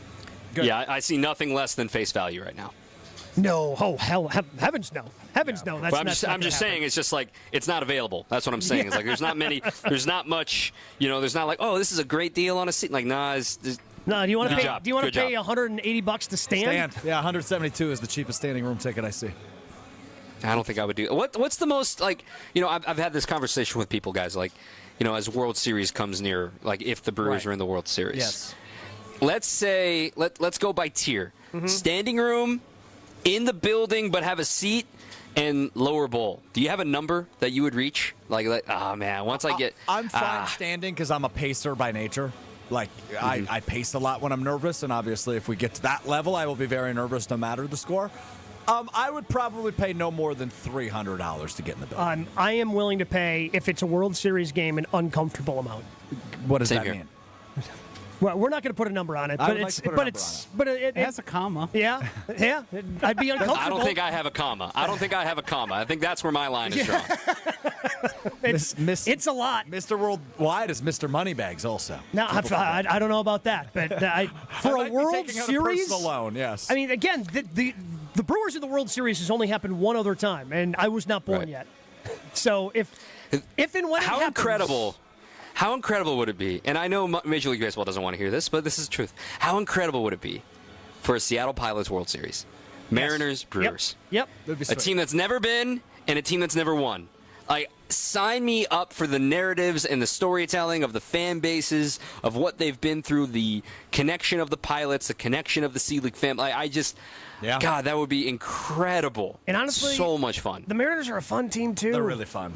They're really like fun. The fact that the second slowest man in all of baseball has stolen 30 bases for them is incredible. Like, stole third last night on Skubal. He did. Stole third last night, uncontested, and it was awesome. First stolen base of third against Skubal all season. Really? That I didn't know. All year. And he did it just so effortlessly. It was awesome. But so that is a fun team. Obviously, the Brewers are a fun team as well, Dom. And I feel like from the outside looking in for me all year, I just keep saying there's something different. It feels different. And I get pushback sometimes on the Carbless Talk and text line. Well, you can't just say that. If you could put it into words of why this team is different, how would you do that? I would say this team is different because they know they're good. I think that last year you knew Willie was good. You knew Contreras was good. Sal was, 2 homers, still learning what it took to be an everyday big leaguer. Bryce, the quantum leap was good, but it's still a good role player. And Churio, the first half into the second half.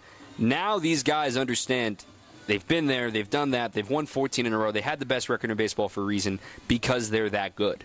And you want to talk about, home runs are the only thing that matters in the postseason, or you just got to make sure that, you slug the ball in October. I mean, you can't be one-dimensional either. Ask what the Phillies are doing today. They're one-dimensional. Ask what the Yankees are doing. The Yankees, one-dimensional. You know, the Blue Jays are the American League version of the Brewers, maybe slightly better version. The Mariners pitch the lights out. The Brewers do a little bit of everything well. Maybe they don't hit the ball over the yellow line as much as other teams, but they still hit it over the yellow line a lot, as we've seen in this series. So I think that's the biggest difference. This team knows its talent. This team knows it's good. It's got a good mix of veteran where it's veterans that are still in their prime. Contreras still in his prime. Vaughn entering his prime. Chourio still young, hasn't even reached his prime, you could argue. Yelly, despite all the injuries, had an incredible season. So his team knows it's built for right now, and that's why I think it's a little different this season. On that note, can we just take a moment to acknowledge the greatness of Juan William Contreras? That guy is so unbelievably good, whether it's offensively, whether it's defensively. It's the poise behind the plate. What did he have in, was it Game 2 or Game 3? 7 pitchers that he led through there. I mean, Josh, I know we talked about this earlier in the week, but just sign him to a lifetime contract. I want that man nowhere but Milwaukee for the rest of his career. He has been so steady, so good, so important to the success of this team now at 99 wins on the year. He caught the second most innings in baseball. Like, you go for it, Gabe. So much was made of Willie leaving because he was the heart and soul of this team last year. Has Contreras kind of replaced that, or who has stepped up and kind of filled that void from a year ago? You know, I think that this was a popular question in spring training, and I think we sometimes, and I want to phrase this carefully, I think sometimes we overdo it with Willie's leadership. I'm not saying he was a bad leader. I'm not trying to say that in the slightest. But because he was so outward, and because we saw it in the media, and because we saw that, that doesn't mean it doesn't happen behind the scenes with other guys. Like, Yelich is the first guy that comes to mind. Another guy that comes to mind is Freddie Peralta. And another guy that is somebody I think Brewers fans realize they're spoiled in the production that you've got out of Freddie over the life of this deal, the quality of a human he is over the life of this deal, the aspect of him being the leader in the locker room, even with with Willie departing. You know, the way I describe it, and Williams certainly one of those leaders too, but it's kind of natural for a catcher to be a leader because he has his hand in so many different areas of the game. The way I see it with Freddie is 21st birthday for Jackson Chourio in spring training this year. He's the one bringing the speaker and bringing the cake in. That's something that matters to me. Your veteran leader, your guy, Chourio was tight with all of them. You know, William, Freddie, and Willie. And Freddie already being like, yeah, hey, you're part of us. Come on, here's the cake, and, you know, smashing them with frosting and all that fun stuff. Freddie's an underrated leader in that aspect. And I know yesterday, or a Game 4's performance burns him, but he'll be back if they move on for a CS. Oh, if they're playing in the CS, I'm never questioning Freddie. Like, okay, he and realistically, it was he had one bad batter walking on 4 pitches, and then he threw one bad pitch to Ian Happ. Like, that's basically what it was, and then he gives up the 3 runs, and you're fighting from behind again. And I guess I just look at William, and maybe it's through the prism of, and now it's been out for a week, what he wrote for the Players Tribune heading into the postseason, and just being that guy. But also I feel when you have a younger team, and an experienced team at times what the Brewers can be, when you have a guy that's leading by example, the way he played through the finger injury, and then it's very obvious that you have, like, the wrist injury or hand injury, whatever you want to call it, after he got hit on the catcher's interference call late in the season. And it's so painfully obvious to everyone involved that you would literally have to put him in a straitjacket somewhere miles away from the stadium to keep him out of the lineup. Like, I think that means something, too, when you have a guy who's willing to lead by example and play through what he's played through this year. You know, when I talked to him earlier, actually in St. Louis after that wrist, and I just finally had a moment with him, and he's a hard guy to track down, too, because he's always in a meeting, he's always hitting, he's doing something, whatever. And I just, like, why? You know, just why do all, you could take a breather, the finger, like all this stuff. Why? And he goes, because I love it. Because I love playing baseball. I don't want anything ever taking away from me playing baseball. And I'm just going to say the quiet part out loud here, guys. Not a lot of baseball players love playing baseball. I'm just going to be real. And you talk to a guy like William Contreras, who even the day after he gets hit on the wrist, no fracture, thank goodness. There's swelling. Like, look, his watch is barely closed. There's swelling. And he's like, I want in there. And some guys are born with it, and he's one of those guys born with it. And, man, it's sometimes you got to save him from himself. But, my goodness, what an incredible athlete, what an incredible find. And may you recall, guys, that was Matt Arnold's very first trade at the helm. It was a hell of a move. Sure I still can't. Looking back at it now, doesn't it seem crazy that he was available? Doesn't it seem insane oh my God. that he was But when you go back in available? time, Sean Murphy was the belle of the ball. Yeah, everybody was like, oh, that's yeah, fair. Sean Murphy can't miss. That guy's going to be great. Shout out to Wright State. And then, injuries are part of this too. But I was talking to the people with the Braves a couple of years ago when he was having, showing what he can do. And Braves people were like, dude, there were division in the Braves of like, why did you let him go? Like, what? Like, they had so much loyalty to d'Arnaud, obviously, and then they went and traded for Murphy, and they're like, whoa, this guy's a winner. Why'd you let this guy go? And the Brewers are the beneficiaries. God, that is the perfect way to describe William Contreras. Dude's just a winner. Sure He's got one ring, he wants another. Yeah, and he's somebody who knows what it takes. God, That's what makes him such a valuable asset for this Brewers team. That's why we needed to have a moment of appreciation, and I appreciate you both participating in that. I went out and bought this jersey after. Are you wearing a Contreras jersey? Yeah. Oh, I didn't even realize that. Yeah, I went out and bought this jersey after I read the Players Tribune piece. Oh, it's new. That's cool. Yeah, I was so just amped and fired up after reading that. I literally drove to the team store that Thursday afternoon, and I got a William Contreras jersey. That's a great. Did you put the patch on it? They didn't have one available. Oh, right, because it was only for the weekend. You're right. Yeah, have I gone on eBay to take a look at getting one? Yes, I have, Dominic. Yes, I have. So that very well could happen.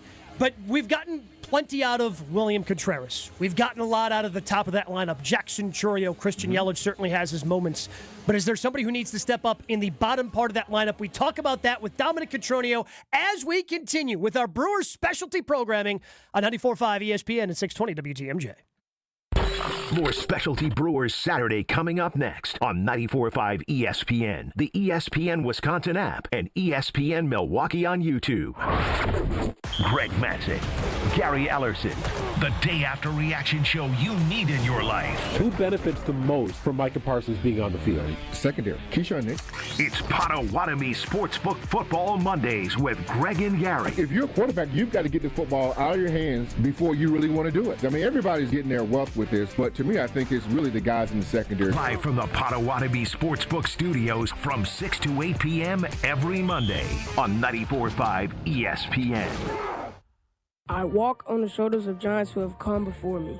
I am ASAP and Maya Angelou. I am Marva Collins and Frederick Douglass. From A to Z, I celebrate, emulate, and commemorate their example. This is part of the Declaration of Excellence Milwaukee College Prep scholars recite not just during Black History Month, but each and every morning. Because our students don't just honor history, they're determined to shape it. Enroll your scholar for the 2025-26 school year at MilwaukeeCollegePrep.com. Any coach will tell you, games are won in the preparation. The same's true in cybersecurity. Trend Micro helps businesses move from reactive to proactive with cyber risk exposure management. That means real-time visibility into your risks across cloud, email, endpoints, and networks. For over 35 years, enterprises worldwide have trusted Trend Micro to prepare, protect, and perform. Don't wait for the next threat to blow the whistle. Get secure now at trendmicro.com, because the best defense is being ready before the game even starts. This is an ad by BetterHelp. BetterHelp therapists have helped more than 5 million people worldwide on their mental health journeys. Moments in therapy, like the right question or a safe space to cry or a small win, can really change lives. This World Mental Health Day, we're celebrating the therapists who have helped millions of people take that step forward. If you're ready to find the right therapist for you, BetterHelp can help you start that journey. Our listeners get 10% off their first month at BetterHelp.com/timeout. That's BetterHelp, HELP.com/timeout. For your fellow fanatics and your number one fans. For your game day compatriots and your everyday companions. For your personal cheerleaders and your personal heroes. For the reasons you smile, get covered with dental and vision insurance from Delta Dental of Wisconsin and Delta Vision. Learn more at deltadentalwi.com today. The pulse of the Milwaukee Bucks, straight from a Bucks legend. Can't get it off. Marcus Johnson will, though. Can't leave him alone for a 12. Tap into Here District with Marcus Johnson on Bucks Plus. Marcus and his son Chris offer a weekly beat on Bucks basketball. Get your questions answered and hear from the biggest names in basketball. Find Here District with Marcus Johnson at bucks.com/plus on the Bucks app or wherever you get your podcasts. Fisco is always there for your auto body care. When accidents happen, Fisco Auto Body on Forest Home in Franklin is there when you need them. Got a broken mirror? They'll take care of it. Dented bumper? Scratch paint? Fisco Auto Body will take care of it. If there's any damage you need fixed, Fisco has you covered. Their expert workmanship is guaranteed for the life of your vehicle. So stop in for all of your auto bumps and dings. Once again, you know the line. That's Fisco. The annual Catholic Memorial High School Open House is Sunday, October 12th. Become part of the CMH tradition and make plans now to attend from 10 a.m. to 1 p.m. on October 12th. Register at CatholicMemorial.net. Awarded for academic excellence, a rich tradition of athletic success, and an experience rooted in faith. Find out how your student can achieve more at CMH. Tour the school, meet the faculty and coaches, learn all about the opportunities available for your student. Register today at CatholicMemorial.net. Catholic Memorial High School, where you rise. This is Specialty Brewers Saturday on 94.5 ESPN, the ESPN Wisconsin app, and ESPN Milwaukee on YouTube. I would just chalk it up to baseball. Sometimes you score early, sometimes you score late. That's definitely been the trend. And, I guess our goal is to go out there and, score first, score the most. Deep baseball thoughts with Brewers first baseman Andrew Vaughn. The hope is that they score early and score the most. I mean, what else could you ask for from Andrew Vaughn? Some guys are great at the press conference quote, and some guys are great at hitting. And Andrew Vaughn's the latter. Yeah, he's just a good hitter. And honestly, just like that. Yeah, yes, exactly. If I had my preference, it would be the way Andrew Vaughn is. Yes, I agree. Keep crushing baseballs, man. Yep. And keep crushing baseball. And look, the top half of the lineup with Andrew Vaughn, Gabe Neitzel, along with Dominic Cotroneo, who is out at AmFam Field, Alex Strouf, Josh DiMaggio here on our coverage on 94.5 ESPN and 620 WTMJ, brought to you by Neurospine Center of Wisconsin. The top half of the lineup, I think, is delivered. Now, the bottom part of the lineup's been hit or miss. I think we've seen even Bryce has struggled now a little bit. In the last couple of games, Sal's had his struggles. And do you think the bottom part of that lineup needs to step up in order for the Brewers to come away with a Game 5 win tonight, Tom? Yes, because that's how they did it all season. They're best by the sum of their parts, not individually as superstars carrying them. Like, they have very good players at the top of their order. But if they're always coming up with nobody on base, then you end up with like what happened in Game 1, where, yes, the Cubs hit 3 homers with their studs. They were all solo homers. Mm-hmm. So with that first game, with those first 2 games, keeping the line moving. Sal is an easy pick, given he's 0 for 5 with runners in scoring position. Just the sac fly in Game 3 was all he's got in this game from a run production standpoint. Bryce, he had the double in Game 1, hasn't had anything since. But the other guy that I'm pointing out is Caleb Durbin, because he's probably not going to face a lefty much today. Pomerantz is not going to make it that far down. Maybe he gets Shota at some point. But the Cubs are going to make it a priority to make sure that he only sees righties, because that is his Achilles. Fastballs into this righty. And I look at those 2 names, Sal and Durbin, as the guys that are, looked to saying, you're going to play the whole game. You're going to get opportunities. You're going to be pitched to like you're a threat. So maybe you can find some grass out there. There's plenty of grass out there to find. Go find it. You're going to be pitched to like you're a threat. Be a threat, right? It's as simple as that. And last year in Game 3, Sal had that moment. He had a moment we will always remember. Unfortunately, not to the level we should, because it ended up being a loss. Give me a Sal moment. Give me a Terang moment. Give me a Durbin moment. You need a moment tonight that we will talk about in a win tonight, that we will talk about for years and years and years in a Game 5 do-or-die game against your rival that will ultimately lead to a city's bragging rights for the rest of our lives. Give me a moment from one of those guys. But give me a thought on, it's T Plush, right, in 2011. Mm-hmm. Like, maybe it needs to be like a role player. Maybe it needs to be kind of where you least expect it. I know T Plush had a good year, but it's just like, maybe it's Perk. Maybe it's Joey. Maybe is a great call also. Maybe it's somebody you do not expect because we have so much on Durbin and Frelick and Terang. Maybe it is somebody you don't expect and they become somebody that never has to buy a drink in Milwaukee again. I have had a feeling that, one of these times when Joey's batting with the bases loaded, which seemingly happens every other game at this point, like he's going to have a big hit. Like I feel at some point he's just going to get one that falls through, and maybe tonight's that night for him. But my question to you now, Dom, because we were just talking about that moment with Sal last year, is there going to be a moment tonight where AmFam Field gets louder than after that Sal Frelick home run from last year? Because when he hit that one out of the ballpark, the place was up for grabs. After they win? I was going to say after the win, that would be the only thing that tops it. Unless it's a walk-off winner, like I don't see how decibel-wise. That's the loudest I've heard this ballpark. It's the loudest I've heard the ballpark. I was not there when Joshy, I know you were there in 2011 when T Plush hit the walk-off. I got to imagine that'd be about the only time that could rival the Sal Frelick homer from a year ago. The only way I could describe 2011 was you couldn't hear your own thoughts. It was like rattling my skull the way people were screaming when T Plush had the walk-off hit.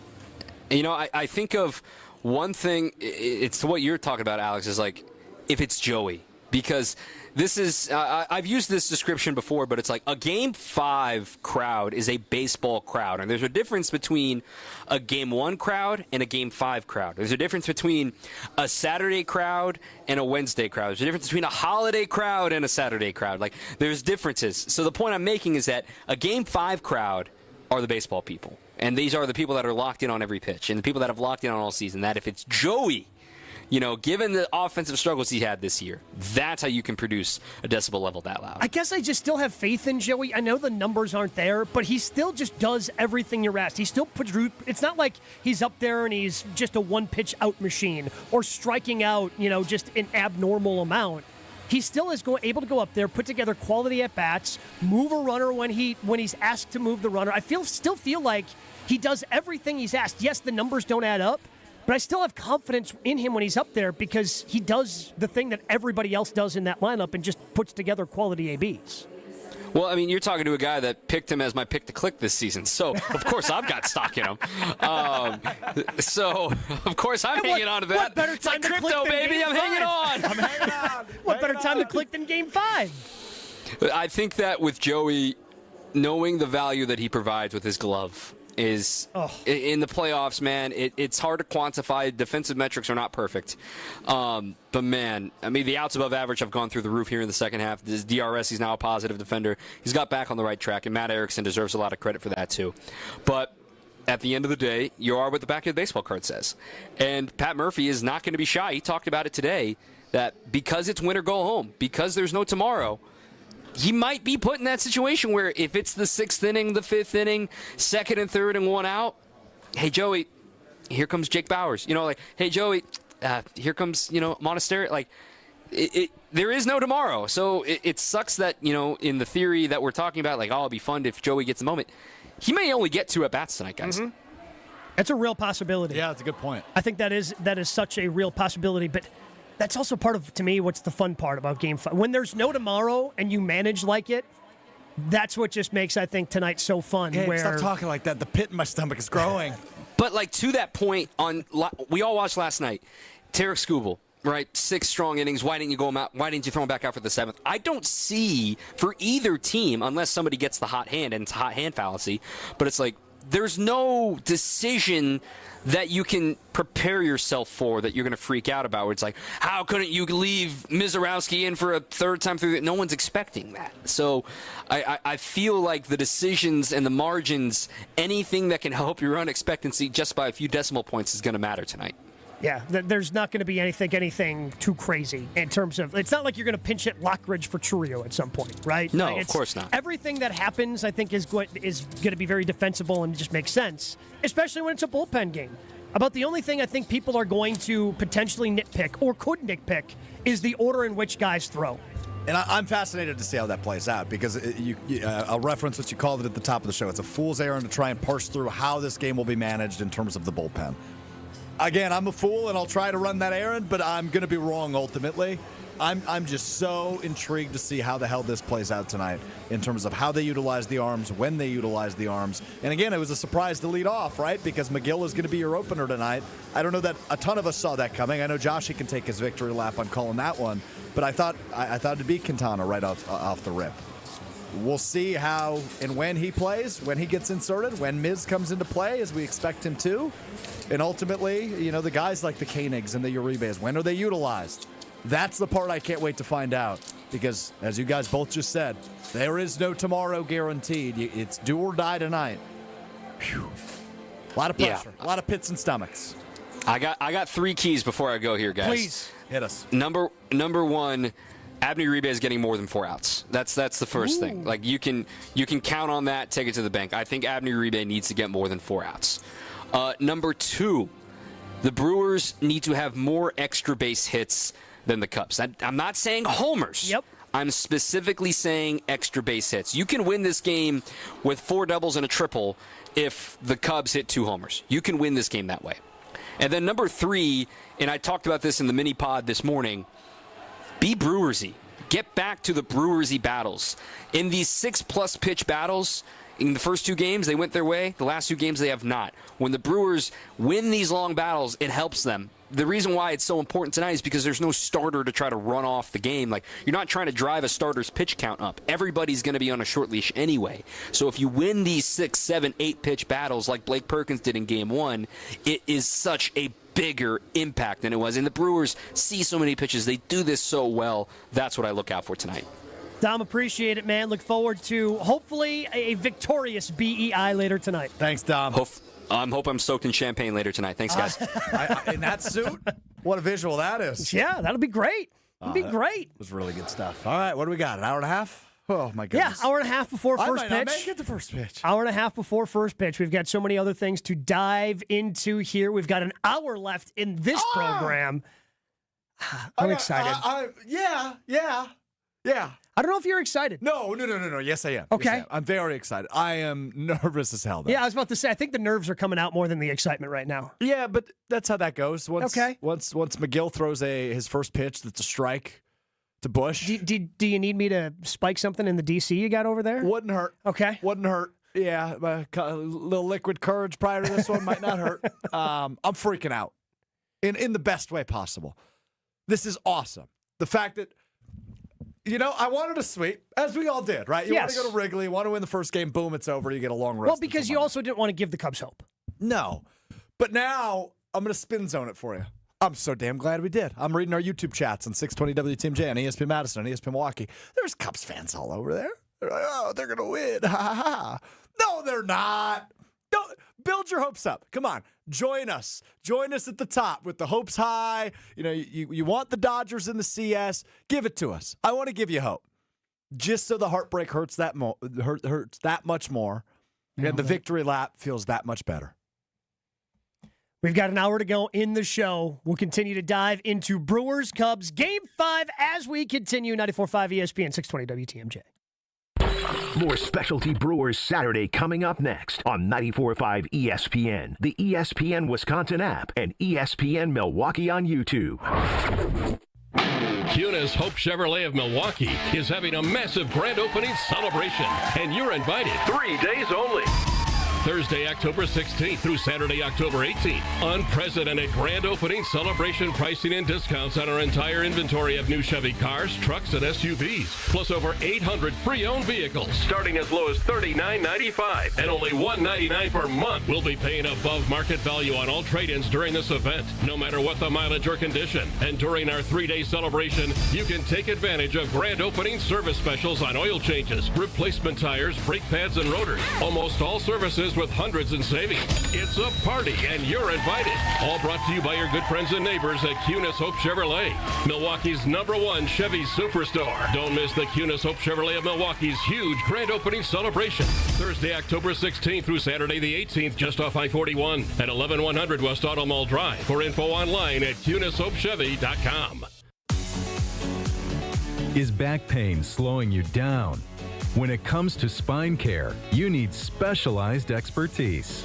At the OAW Spine Center, their orthopedic care specialists provide the highest level of care for everything from herniated discs to spinal fusion.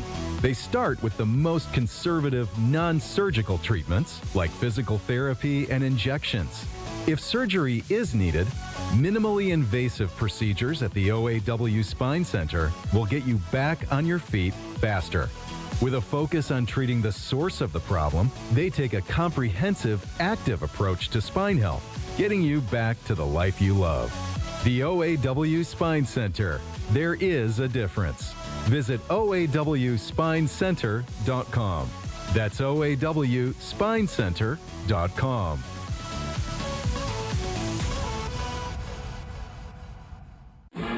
Big Ten football returns to Madison this fall. The Wisconsin Badgers battle Iowa, Ohio State, Washington, and others to defend Camp Randall this season. From the grind of every snap to the roar of jump around, Badgers leave it all on the field.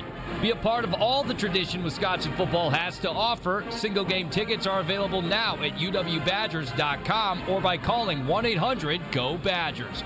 Together, we're Wisconsin like that. The annual Catholic Memorial High School Open House is Sunday, October 12th. Become part of the CMH tradition and make plans now to attend from 10 a.m. to 1 p.m. on October 12th. Register at CatholicMemorial.net. Awarded for academic excellence, a rich tradition of athletic success, and an experience rooted in faith. Find out how your student can achieve more at CMH. Tour the school, meet the faculty and coaches, learn all about the opportunities available for your student. Register today at CatholicMemorial.net. Catholic Memorial High School, where you rise. Your neighbors are talking. Did you see their siding? Yikes. That drafty window? It's basically air conditioning. From nature. Don't be the scary house on the block this fall. Call Exterior Pros and Baths and get $3,000 off your roofing, siding, windows, or bath project. No tricks, just treats. That's 262-800-4274 or click your way to extpros.com. Fall in love with your home again. Trust the pros. Kyle Brust-Nortman's Ben Brust here for Grimal and Associates Insurance. They do what anyone with a growing family, like myself, does. Protect what matters most. Grimal and Associates specializes in coverage that's tailored exactly to you. Clients aren't just policies. They're part of their community. Personalized American Family Insurance backed service, expert guidance, and genuine commitment. Grimal and Associates focuses on building trusted relationships and providing peace of mind. The same values they've had for over 30 years in the Milwaukee area. Connect with Grimal and Associates at teamgrimal.com. This is Specialty Brewers Saturday on 94.5 ESPN, the ESPN Wisconsin app, and ESPN Milwaukee on YouTube.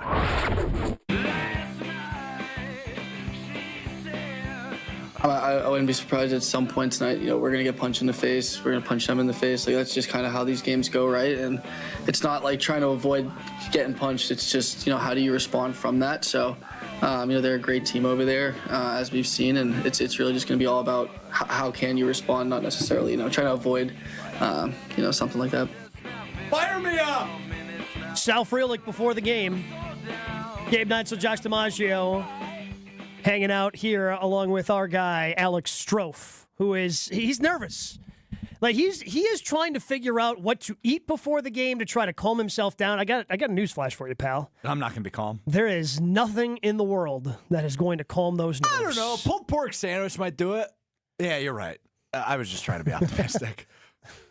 Maybe if we pop a pill in that pulled pork sandwich, then we might have a different I don't think that's going to help either. I might not. I don't think that's going to help either. Yeah, you just got to steer into it, man. Look. I'm going to continue to harp on this point, which you're probably sick of me saying today. It's a privilege to be here. It truly is. Without a doubt. It truly is, right? To have a game that means this much. It's been a minute. I mean, obviously Game 3 last year, but it's just different with Craig Counsell on the other side in the other dugout. It's different that it's Chicago. It's the Cubs. It's different that this team went on and took us on an absolute magic carpet ride. We bought the Brewers stock early, you and I. I mean, we were watching and living by and dying by every pitch in May and June and July, and then obviously down the unbelievable stretch in August.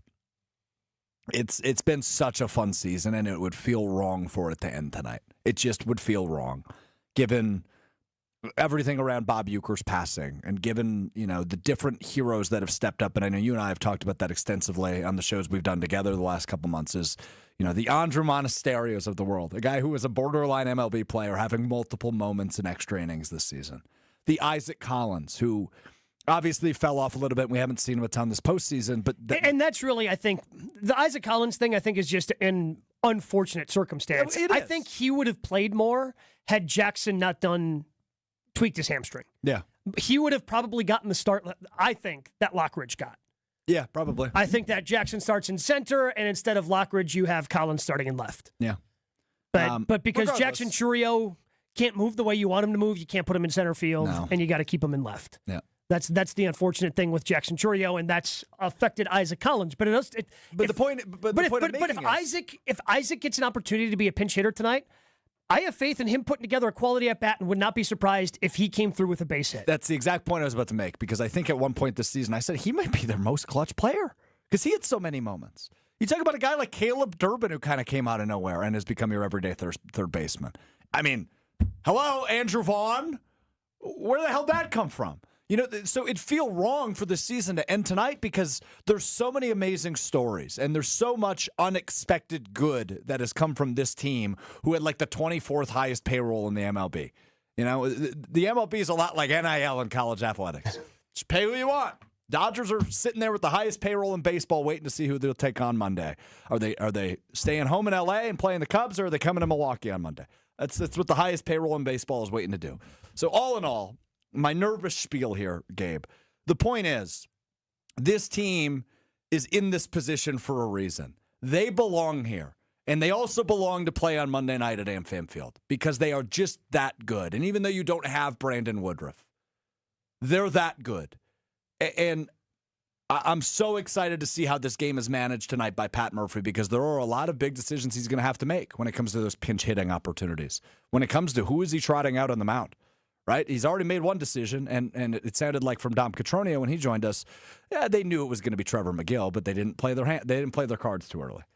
Yeah. I'm just so excited to see how they go through these 27 outs on both sides and manage this game and ultimately hopefully come out with a win. Well, so I don't know when they made the decision, but the full quote from Murph, we played a little bit of it before, but we missed the preamble to the good stuff. This from Adam McKelvey on Twitter. Murph on starting Trevor McGill. The pitching guys, myself, Matt Arnold, we just sat in a room and we talked about the possibilities. We considered a ton of factors. We settled on McGill. He was going to pitch tonight regardless. The power of friendship. He started it all. So it was not just a decision that Pat Murphy made here. It was everybody getting together trying to figure out what the Brewers in putting together a plan that is going to give them the best opportunity to win tonight. And it's just so funny to me that this is where we're at. Both teams starting an opener, something the Brewers and Craig Counsell first employed back in 2018 when they made the last run to an NLCS that ended in an unfortunate Game 7 inside of American Family Field. But both these teams are employing an opener because Drew Pomeranz isn't going to be working deep into this game. Same thing with Trevor McGill. You're just going to try to get those first 3 outs and try to cobble together a pitching plan from there. It's very serendipitous to me that both these teams, Craig, who originated it here in Milwaukee, now managing for the Cubs, also employing the same plan that the Brewers have in terms of a pitching staff tonight. It's just funny. It's kind of one of those things that, literally, these are the only 2 teams I think that would do this in Game 5. You're probably right. These teams are very similar, and they're unbelievably familiar with one another. That's what makes this just feel different, right? And obviously you get to know a team when you're playing a best-of-5 series. You saw that last night between Seattle and Detroit. But those aren't 2 teams that know each other as well as these 2 teams do. It's cool. Like, obviously I'm upset that they weren't able to finish the series in Chicago, and the Cubs were able to win 2 in a row and force this Game 5. But when you look at the moment for what it is, this is freaking awesome. This is what you watch 162 during the regular season for, man. You want to be in a spot like this. This is awesome. I don't know if there's a bigger difference between in any sport. And maybe hockey, I don't follow it as closely. Yeah. But playoff baseball is just so much different than regular season baseball. Not even in just the way that you watch it. Because, again, you go to a game one, random game in June, Brewers lose. Okay, you got another one tomorrow. But just the way it's managed, the way you watch it, where every pitch you're living and dying on everything that's happening throughout the course of the game. Like in basketball, it's different because you're playing a 7-game series in the NBA. You don't really do that during the course of the regular season. And there are some strategic things, certainly, that you do. And obviously, the energy's up because it's a postseason game. But I wouldn't say basketball is drastically played different. No. In terms outside of the intensity level. Same thing with football. The intensity level's higher, but you're playing one game a week. It's the same routine. It's the same rhythm. Baseball is just so different from the way you watch it, the way it's managed, the way it's played, where over the course of 162 games, you might do one thing, but because tonight it is win or go home, you're going to do things differently and manage things differently tonight than you do throughout the course of the regular season. Yeah, you're either playing on Monday or you're getting on a plane on Monday. And I'm not different planes. You're not getting on a plane to go to LA. You're getting on a plane to go home, right? And that's the difference in how this thing's going to be managed and how it's going to be played and the intensity level and the crowd noise. And I'm just ready to get the first pitch. I am. I got bad news for you, pal. I know. Just don't say it. I understand. I know it's an hour and however many. Just don't say it. Just don't say it. Just let me spew. Let me do my little pregame therapy here with you. You are actually a great co-host for this. I'm glad Joshy hasn't been talking because he'd probably just make me upset. Well, because he likes to troll you. Yeah, and he's really good at it. Well, because again, you've shown Josh DiMaggio over enough times of you guys, whether it's you're filling in on different shows, whether it's you guys co-hosting Mr. Irrelevant 3 days a week. You've shown him enough of the weaknesses where he knows the buttons to push. Yeah, and he's really good at it. Yeah. But I'm glad he's kept his mic off for the most part tonight. Yeah, you're welcome. I'm glad he's kept his mic off because you are a calming presence for me. Josh is not. So that's why I have my back to him, the way our studio is designed. Is that a selling point for people to tune in to you guys doing the watch-along tonight on the ESPN Milwaukee YouTube page? Is that a selling point that you guys are just... I'm going to go more off the rails than I did Thursday with just Ben Brust. Yeah, but obviously it's a Game 5 versus a Game 4. You knew there was at least another game to play. Here, you don't know that, so I'm already going to be erratic. I'm already going to be messy. I'm already going to be pissed off. Yeah, probably a selling point. We'll be live at 7 o'clock if you want to watch something like that.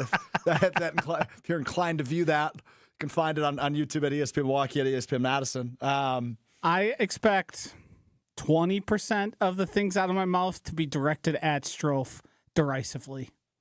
I don't even know what that means, but I assume it's not nice. That's a good thing for me. I was about to say, it's not good for you. Yeah, I think that's all you need to know. Context clues, I figured that one out. Yeah. You're able to kind of put together what it might mean in your head. Kind of figured that one out. Are you guys not nervous? I know look, you're a full-blown professional. You're really good at this radio thing. I think I'm pretty good at it, but I wear my emotions as a fan on my sleeve, clearly. So I'm probably not on my A game right now. We can all be honest with one another. Probably not on my A game. I wear my emotions on my sleeve. You've been a little neurotic. Yeah, but that's me. That's the Alex Strouf experience, my poor girlfriend. With you... At least you have the self-awareness there. Again, something that you think is a strength. It is a strength of mine. With you, you're able to put the professionalism first and the fandom second. Yeah. Are you not falling apart at the seams like I am? No, I'm so excited, but I'm so nervous. It's such a wonderful blender of emotions going on through my body right now. Wednesday and Thursday were disappointing. And they were at times infuriating, especially Game 4, when they just could not get anything going offensively. And, even Carson Kelly hit one 1,000 miles that ultimately was ruled to be a foul ball, which ultimately really didn't matter. But I was upset yesterday, but at the same time, I'm just so excited for this game right now because I don't know how this team's going to find a way to get it done. And I just truly believe that. I do too. And I know, again, the Brewers broke our hearts last year. I was there. I was in the building when that happened for Game 3 because I was convinced that they were going to win that game. I was convinced and I wanted to be in the ballpark for that, winning that first series since 2018. And ultimately, it didn't happen. Look, did our hearts get broken in the wild card game against the Nationals in 19? Most certainly did. Most certainly got broken in 2018 in Game 7 against the Dodgers. But that's just what sports are, man. You get your heart broken so many times, and then you finally win a championship. And maybe this team wins one, maybe they don't. But it just feels different. It feels like this is a team that is going to be able to get it done. That the last 2 games, that doesn't linger. Last year, that doesn't linger for them. This is a team that is going to be able to rise to the occasion, and I can't wait to see them do it. And it's going to be anguishing. And we've heard the clip a couple of times from Sal Frelick tonight. There are going to be some times when tonight's in doubt, where the Cubs are going to punch you in the face. Mm-hmm. But this is a team that is so equipped to punch back and fight back that I'm excited to see him do it. Again, I'm not sure how they're going to pull it off tonight. I just feel like they're going to do it. The magic carpet ride continues. I'm with you. I have because you don't win 97 games by accident. No, you do not. You do not trip into that. You do not trip into the winningest season in franchise history. Oops, we won the most games in baseball. Oopsies. I can't believe that happened. And again, I mean, you feel for Brandon Woodruff. It's a guy you would love to have at your disposal on a night like tonight, but also throughout the postseason, and maybe you will if you advance. But it's do or die, man. And you've got so many guys, to go back to something I said before, that have lived up to the moment and had their moments this season. But we need a Game 5 moment. And I don't know who's going to provide it. It could be Terang. It could be Frelick. It could be Mizorowski. I don't know who's going to provide the moment, but you need a moment. The fact that you have so many options, and that was just a little list of the options who could provide that moment. Don't make me mention Andre Monasterio, because I'll do it, Gabe. Well, again, and maybe he does. As Dom pointed out, if this game's tight late, They might. I mean, if they lift Joey Ortiz, Mona's not going to be the guy they pinch hit him with, but he's going to be coming in that game. He might get an at-bat. He might have to make a defensive play that saves an inning. The list is long of guys that could have that moment, and that's also what makes me excited, because that's how deep this team is. It's not like, well, I mean, if Yelly doesn't do it tonight, I mean, the Brewers are probably pretty screwed. No, because this lineup is that deep, and they put together quality at-bats. And that's the way they do it. And they do it because of Murph. We talk about the Murph effect coming up next on our specialty Brewers Saturday, ESPN Milwaukee at 620 WTMJ. More specialty Brewers Saturday coming up next on 94.5 ESPN, the ESPN Wisconsin app, and ESPN Milwaukee on YouTube. While you may be primarily known for preying on your opponents, I think we'll be doing the hunting this week. It's all about the chase. It's about the chase. Can we get the gazelle? Is Lamar Chase the gazelle? No, Flacco's the gazelle. Flacco with protection. It breaks down and he's sacked. Get all your green and gold coverage leading up to Packers versus Bengals right here. 94.5 ESPN, the ESPN Wisconsin app, and ESPN Milwaukee on YouTube. Milwaukee College Prep, redefining what's educationally possible so more children can pursue their dream. Join me, Craig Karmazin, and Milwaukee College Prep Thursday, October 23rd at Venue 3 at the 3rd Street Market Hall, and take a stand in closing the opportunity gap for Milwaukee scholars. Your support means quality education is accessible to over 2,000 scholars in Milwaukee. Enjoy food, drinks, and a chance to learn more. Purchase tickets at 2025 takeastand.givesmart.com. That's 2025 takeastand.givesmart.com. For your fellow fanatics and your number one fans. For your game day compatriots and your everyday companions. For your personal cheerleaders and your personal heroes. For the reasons you smile, get covered with dental and vision insurance from Delta Dental of Wisconsin and Delta Vision. Learn more at deltadentalwi.com today. Neck and back surgeries can be risky. Your spine deserves the best. That's why professional athletes choose Neurospine Center of Wisconsin. We can help you too. With the top nationally rated spine surgeons in the state for quality outcomes, you can trust the professionals at Neurospine Center of Wisconsin. Get a second opinion in just a few clicks. Now offered virtually throughout Wisconsin. Visit nscwi.com. Whether you want to get back into the game or just get back to life, go where the pros go. Neurospine Center of Wisconsin. Your spine health is our passion. To help those who want to be helped, but may not be able to afford it. That's what PGA Tour winner Grayson Murray had envisioned for a foundation before he sadly took his own life at just 30 years old. His parents channeled their grief into creating the Grayson Murray Foundation, carrying out his vision to help those struggling with mental health and addiction. To donate and learn more, Visit GraysonMurrayFoundation.com. The annual Catholic Memorial High School Open House is Sunday, October 12th. Become part of the CMH tradition and make plans now to attend from 10 a.m. to 1 p.m. on October 12th. Register at CatholicMemorial.net. Awarded for academic excellence, a rich tradition of athletic success, and an experience rooted in faith. Find out how your student can achieve more at CMH. Tour the school, meet the faculty and coaches, learn all about the opportunities available for your student. Register today at CatholicMemorial.net. Catholic Memorial High School, where you rise. Get the beat of the Bucks straight from a fan favorite and Bucks legend. Welcome to the fantastic voyage. Marcus Johnson, the captain of this vessel. Tap into Here District with Marcus Johnson, a Bucks Plus audio production. My first mate, Chris Johnson, the only father and son tandem. Your weekly pulse on the Milwaukee Bucks and conversations with the biggest names in basketball. This week on the pod, Marcus and Chris go inside Bucks training camp. Find Here District now on Bucks.com/plus, the Bucks app, or wherever you get your podcast.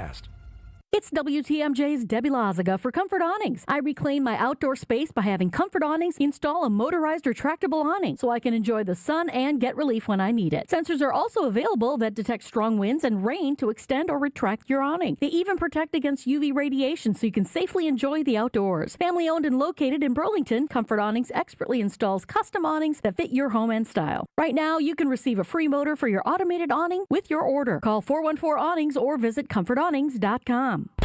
This is Specialty Brewers Saturday on 94.5 ESPN, the ESPN Wisconsin app, and ESPN Milwaukee on YouTube. Oh, make me over. Always preaching defense and pitching over the past few years. That's kind of our comfort zone, I think, when we're in those situations, those close ones where we're just rolling out guys out of the bullpen and, I could handpick one and feel, 100% confident in that guy to go out and throw up a zero. So, that's, obviously you learn stuff, but playing in those close games like that, whether it's a playoff game or just a regular season game. But again, I think, that defense in close games is kind of, somewhat of our identity and, what we kind of like to culture our team on. Sal Frelick talking about really the identity of this Brewers team under Pat Murphy the last couple of years, pitching and defense, and how much faith they have in those things coming through, especially when you're playing what should be a tight winner-take-all game tonight at American Family Field against the Chicago Cubs. P. Pablo chiming in via the Carbless Talking text line, 800-990-3776. I have faith in Murph, even if we lose, because the one thing about him, he has vision beyond the moment. And I don't know if he's just able to reach the younger players at a different way because of his experience in the college game. I asked him about that last year when he joined Jen, Gabe, and Chewy during the drive-through tailgate that they had at American Family Field prior to the postseason starting a season ago, and he didn't necessarily want to give more credit to that. He doesn't really have an explanation of why maybe he connects with the young guys, but Andrew Vaughn earlier in this series said, he just seems to understand everybody and knows what makes everybody tick and the way he can motivate individual players and know exactly what they need in order to be ready and be prepared to play their best baseball. That's another reason why I feel the Brewers, yes, tonight's a big moment. I feel like they're going to meet the moment because of how this coaching staff led by Pat Murphy prepares them. He's impressively intentional with his approach to managing this team. He knows everybody. I think back to Game 2, his press conference prior to Game 2, and he said, Ashby's going to start for us. What's his first name? He knows his freaking first name. Yeah. It's been around him since, 2018, 2019 when Ashby arrived in Milwaukee? I find him fascinating, his jokes, his looseness. I mean, in games 3 and 4, the TV reporter went up to him when they were down in that game and did a mid-inning interview with him. And you notice one thing about him both times, despite the deficit on the scoreboard. He's smiling. He's not panicked. He loves the pressure. He loves the situation. He loves having a target on his back. And we talk about this all the time in every sport. And how a team will take on the personality of its leader. Again, whether that's the head coach, whether that's, in football and basketball, whether that's the manager. And he knows if he's panicky, if he's being fidgety, if he's getting nervous, that is going to be reflected in the product in his players on the field. Because they see that, they're going to feel it. And he is just, again, he's able to get them to the point where they're ready to go no matter. And again, it doesn't always work out. Yeah, they lost games 3 and 4, but they're going to be ready for the moment tonight. That I have zero question about. I have no doubt in my mind that he is going to have his team ready. And I don't know if he just made yesterday voluntary just to see what would happen. But I guarantee he had no doubt that everybody was showing up. Yeah. Hey, tomorrow's voluntary. If you want to come through, come through. He knew everybody was coming. Let's go ahead and listen to the audio of everybody being there from Sal Frelick about everybody showing up to that voluntary workout yesterday. Listen, I just like spending time with these guys, right? Like any chance I get to come to the ballpark and take batting practice with some of these guys and watch Vonnie hit them off the scoreboard. Like I'm not going to miss a chance to do that. So it's fun for me. It's not like something that is a burden by any means. It's enjoyable. So I think everyone feels the same way. And I go back to the piece that was written in the Players Tribune by William Contreras. And a couple of years ago, when they played the Diamondbacks, and he was just heartbroken that they lost 2 games, blaming himself. Not everybody felt that way. And I'm willing to bet that if Murph was the manager, if Council decided, hey, voluntary workout tomorrow, guys, I'm not sure if everybody shows up from that team. Now, knowing what we know now, especially from that article from William, but there was no doubt in my mind everybody was going to be there. Because that's just who these guys are. They want to be around each other. They want to be at the ballpark. They all, as Dominic Cotroneo, who joined us earlier today, pointed out, not everybody in baseball who plays the game loves baseball. But they've got 26 guys on this roster, plus a handful of more on the coaching staff, and a handful of more guys that didn't make the playoff roster, like Rhys Hoskins, who love baseball and just want to be around this. Yeah, I'm with you 100%. The power of friendship is real. When you look at the other side, it looks like people are annoyed with some of their teammates. I'm certainly not talking about one in particular, PCA, but I just don't see the same level of fun. I don't see the same level of I'm enjoying this that you see with the Brewers game in and game out. And hearing Sal Frelick talk about it there where he's like, yeah, this isn't a chore for me. I love doing this. Watching Vonnie hit him off the scoreboard, right? He's giddy about that, right? Yes. He likes being there. That's not, I could be sitting in my apartment and watching college football or whatever, right? No, he said, why would I dislike that? Like he almost seemed offended by the idea that it was strange that everybody showed up to a voluntary workout. Yeah. And honestly, if you do that, if you do a voluntary workout and it gets out that A, it's voluntary, and B, not everybody showed up, that's a different problem, especially with the stage that is set for tonight. I don't feel great about tonight. I don't either. Because you don't have 26 guys pulling the rope in the same direction, but that's what you have with this Brewers team. And again, that's what you expect at this level, once you get to the postseason like this, and that's what you got out of this Milwaukee Brewers team. They're going to be ready. Murph is going to have them ready. We're about a half hour away from pregame coverage starting here on 94.5 ESPN and 620 WTMJ, but still so much more to get into when we start hour 3 of this program in 2 minutes. More Specialty Brewers Saturday coming up next on 94.5 ESPN, the ESPN Wisconsin app, and ESPN Milwaukee on YouTube. Pitch by pitch, inning by inning, game by game. Watching the Crew is a 162-game journey of grit, hard work, talent, and determination. Dave Spano from Annex Wealth Management, we're with you on your journey as well. Your hard work and money deserve a partner like Annex for your investment, retirement, tax, estate planning as a fee-only fiduciary. Take the next step towards retirement you desire and begin the conversation soon. Head to annexwealth.com and click the Get Started button. When it comes to joint replacement, you want the best care available. The Orthopedic Surgery Center in Pewaukee is a leader in joint replacement, offering same-day surgery with advanced technology. Their team of experts specializes in knee, hip, and shoulder replacements, using the latest techniques to minimize pain and recovery time. By choosing them, you're choosing a center focused on providing specialized care tailored to your needs. The team at Orthopedic Associates of Wisconsin can get you back to what matters, living pain-free. and their prices are more affordable than urgent care or the ER. And they'll send a full report to your primary care doctor. Why wait at the ER? Walk in to Ortho ASAP for faster, more affordable care. Total joint replacement. There is a difference. Visit orthowisconsin.com. That's orthowisconsin.com. The annual Catholic Memorial High School Open House is Sunday, October 12th. Become part of the CMH tradition and make plans now to attend from 10 a.m. to 1 p.m. on October 12th. Register at CatholicMemorial.net. Awarded for academic excellence, a rich tradition of athletic success, and an experience rooted in faith. Find out how your student can achieve more at CMH. Tour the school, meet the faculty and coaches, learn all about the opportunities available for your student. Register today at CatholicMemorial.net. Catholic Memorial High School, where you rise. You're listening to 94.5 ESPN, WKTI and WKTI HD Milwaukee, a Good Karma Brands radio station. While it's already been a season to remember, Fly ball to deep right. It is back. Soto back.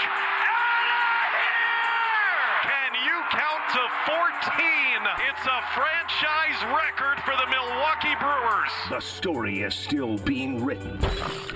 This is Brewers Specialty Saturday. Now broadcasting live from the Gruber Law Office's One Call That's All studio at the Avenue in downtown Milwaukee. Here's Alex Strouf, Gabe Neitzel, Josh DiMaggio, and Tony Cartagena.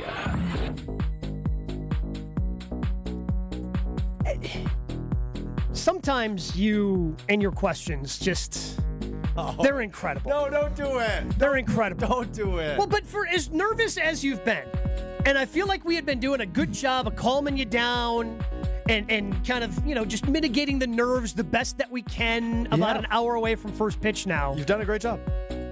You and Josh DiMaggio. I'm Gabe Neitzel. He's Alex Strouf along with Josh DiMaggio.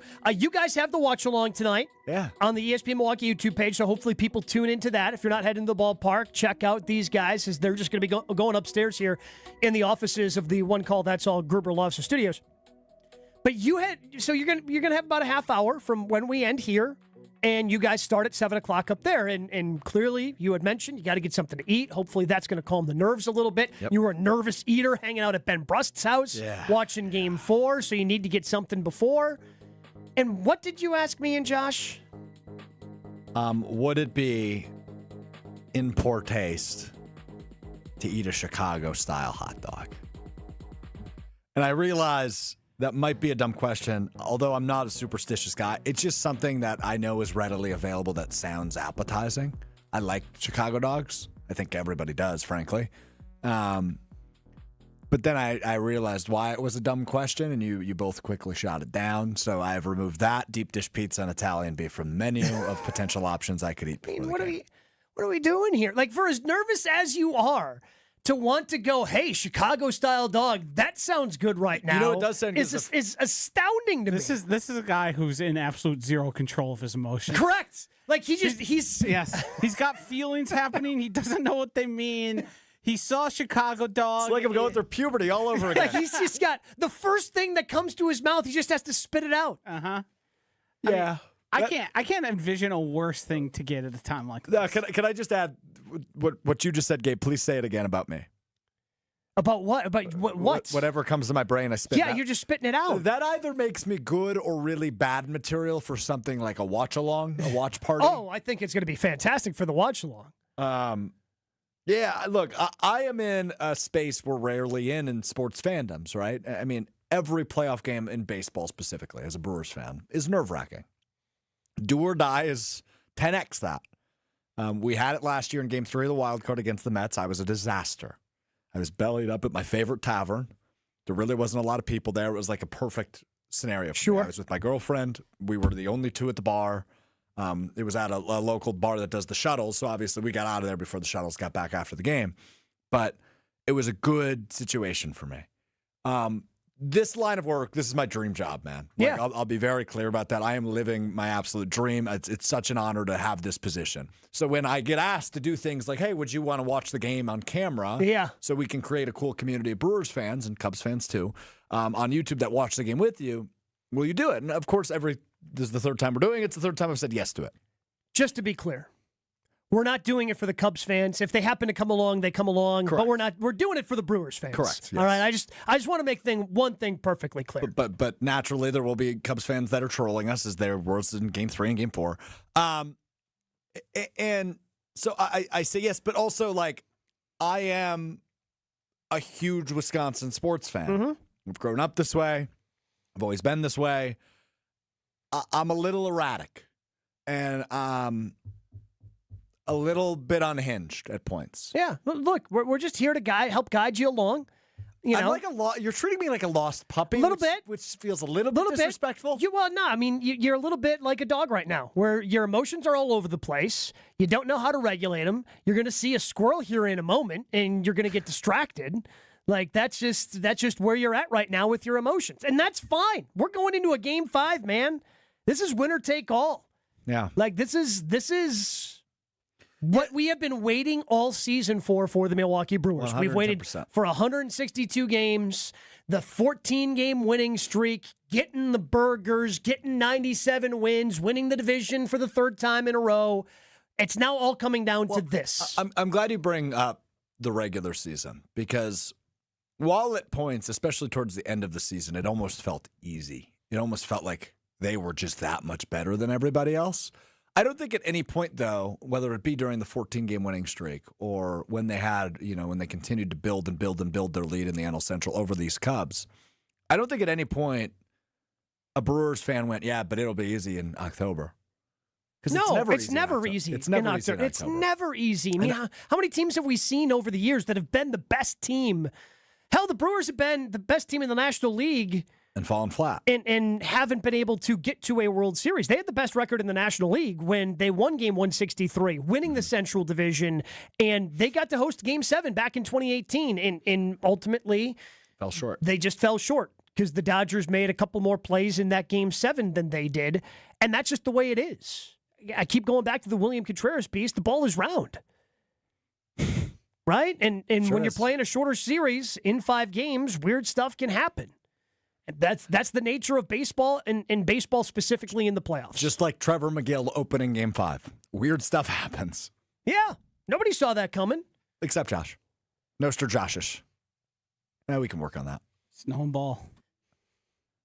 Yeah, you do know ball. This is fun. I'm really excited. I really am.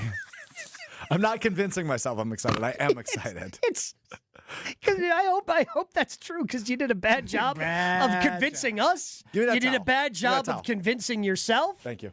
Is this By the way, I believe that one is mine from Game 1. So the rally towels for tonight, They are Josh, you sent this along of what they look like tonight. Mm-hmm. They've got Barrel Man on it. This is my crew, and then a picture of Barrel Man, who, by the way, has Barrel Man is a little evil, right?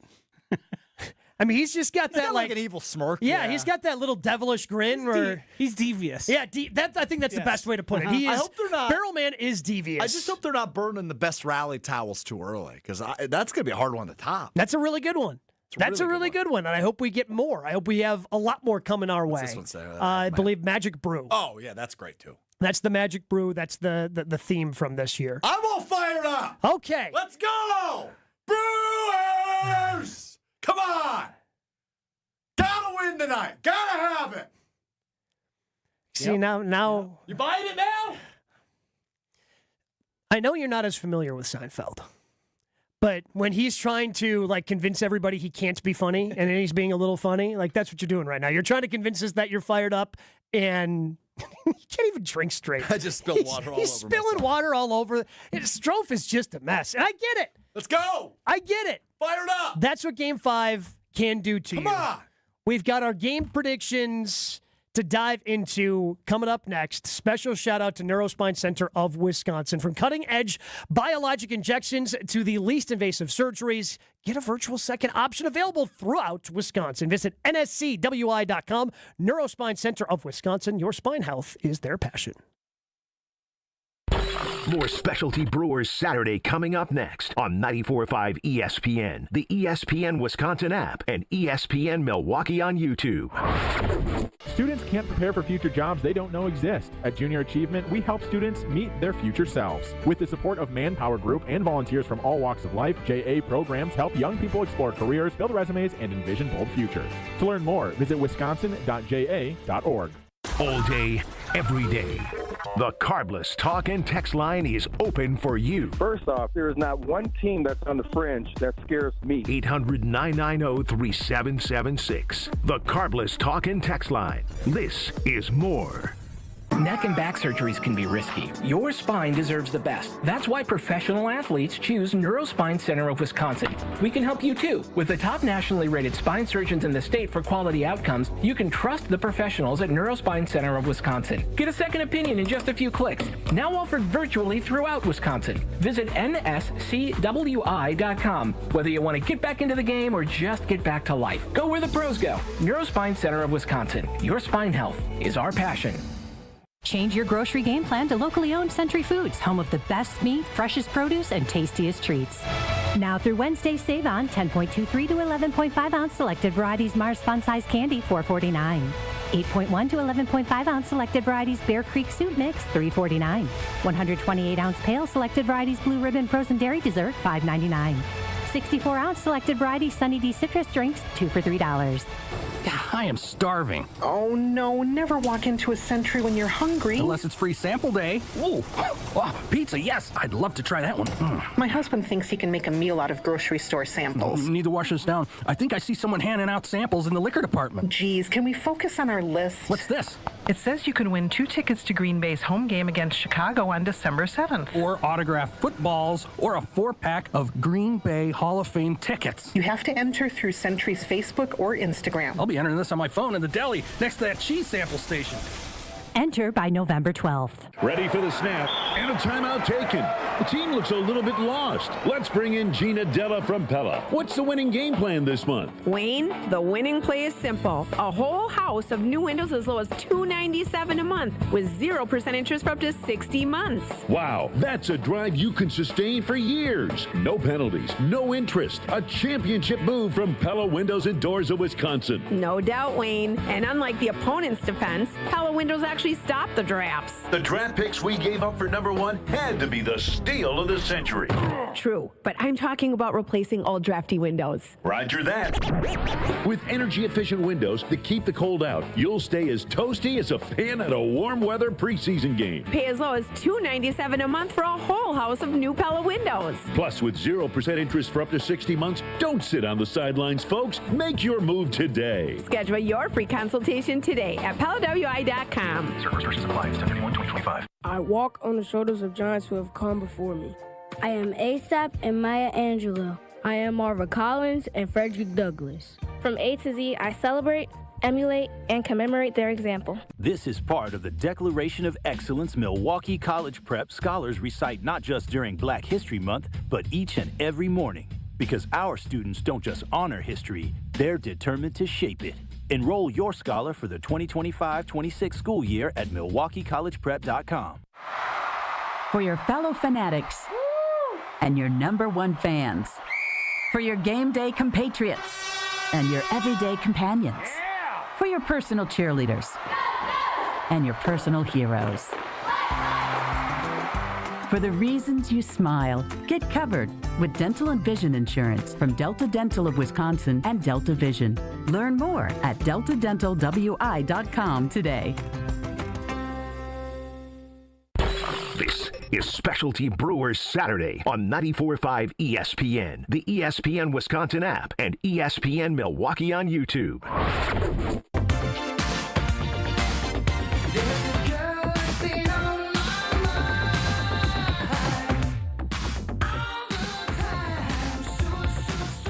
A text from Levi in Stevens Point on the Carbless Talk and text line 800-990-3776. Hey guys, still believe the Brewers will win tonight's game. It might be like last night's game between the Tigers and Mariners that went 15 innings. I don't think it's going to be that many innings, but it's going to be a great game.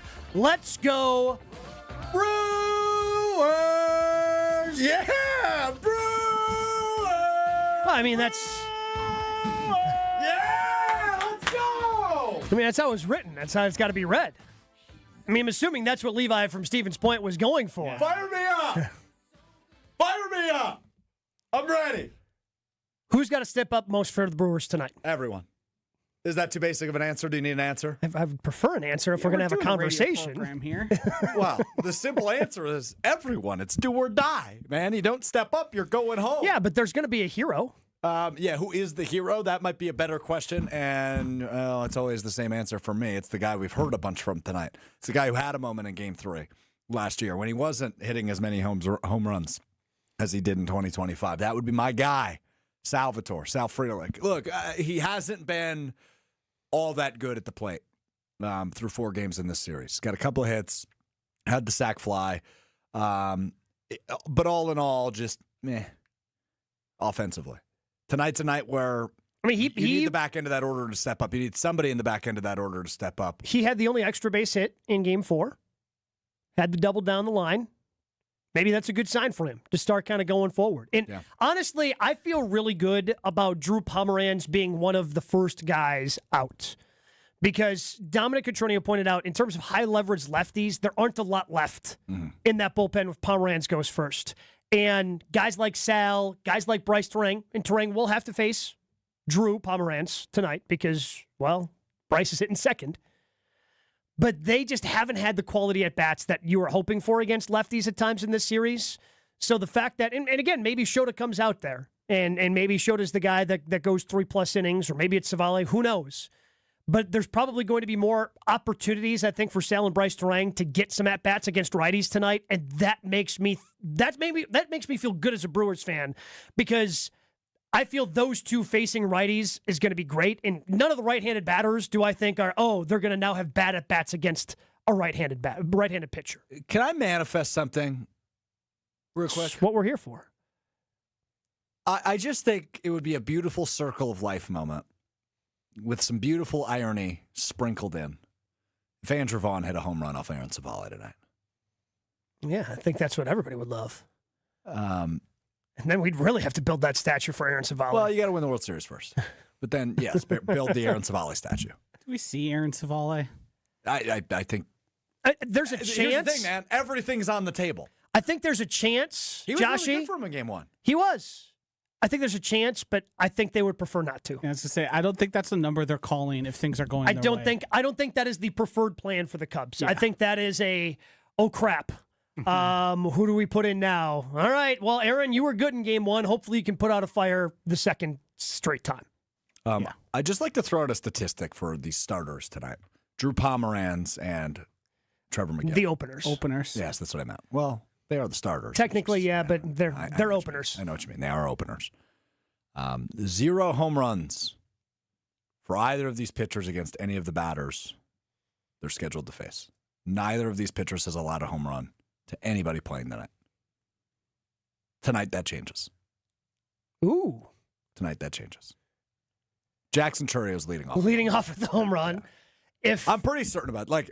I feel good about a few things.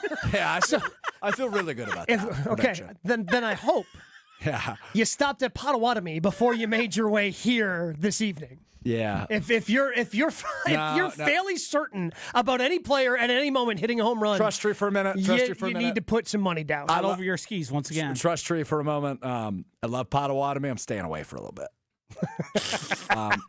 After Game 3 ended and we did our watch party there, I figured, all right, what would make me feel better? Winning some money. I was chasing and it didn't end well. I can see that happening. So the emotions get the best of you in the middle of a playoff baseball game. I'm on a casino timeout right now. And just really in general, a gambling timeout. So if you want to do that on my behalf, because I do feel good about that prediction that Jackson Churrier is going to hit a leadoff bomb tonight. I like how he's windowed it down to it has to be the first at bat too. No, I think he'll hit a home run tonight, but I think it'll be the first at bat. I think it'll be a leadoff against Pomeranz. Yeah, that's what I think. If we were to give a percentage, what do you say your brain's working at right now? I know percent I'm giving. Go ahead. 2. Oh, that's rude. That's rude. I'm still forming complete sentences, so that's got to be worth something. Sort of. What do you mean, sort of? Verbally, I'm fine. Mentally, not so much.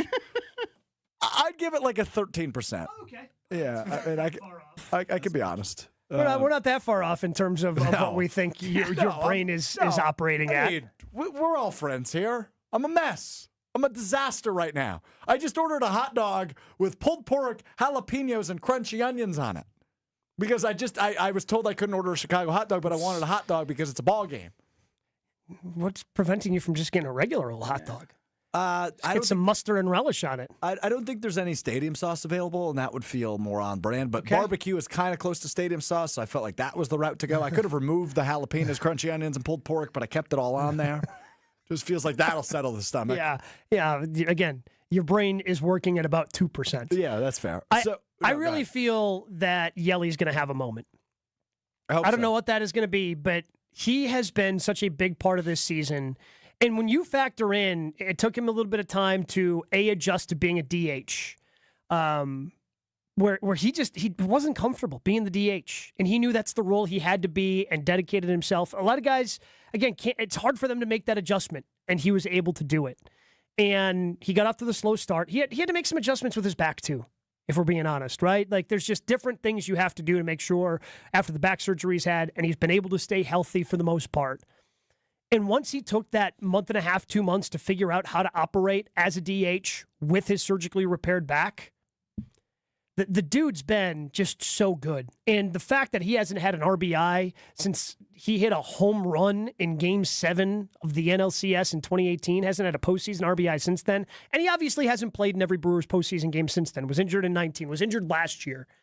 I think he has a moment in tonight's game where that RBI streak comes to a close. Yeah, I hope you're right about that. But overall, he's actually been really solid in the series. He's been really good in the series. I think he's 5 for 15. He scored a run in each of the first 3 games. Just doesn't have that elusive RBI.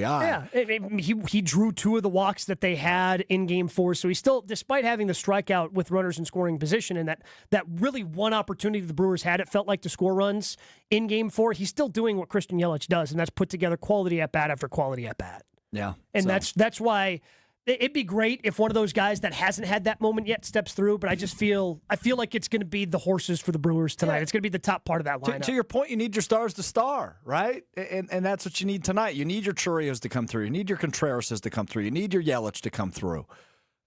But ultimately, it's about those other guys. Who steps up? Oh, this Brewers offense. Turang is the guy. You're just fingers crossed. Tonight's the night he has a big game. This Brewers offense. So many this year. The reason why they wanted to put Yelly in the leadoff spot and did, because when this Brewers offense is cruising, that bottom of the lineup turns it over, and they're on base and they're clogging things up, and you've got an opportunity to drive them in.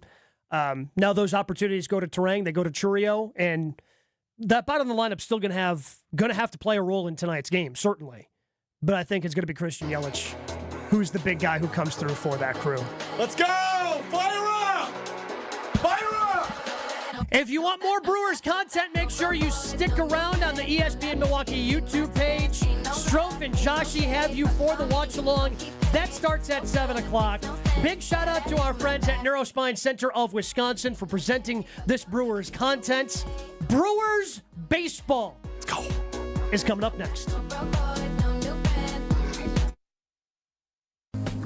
When the leaves start to fall and your roof starts to call, fix it in the fall, fix it in the fall. If your shingle's looking rough and your gutter's full of stuff, get it fixed before it's froze, man. It's time to call the pro. We patch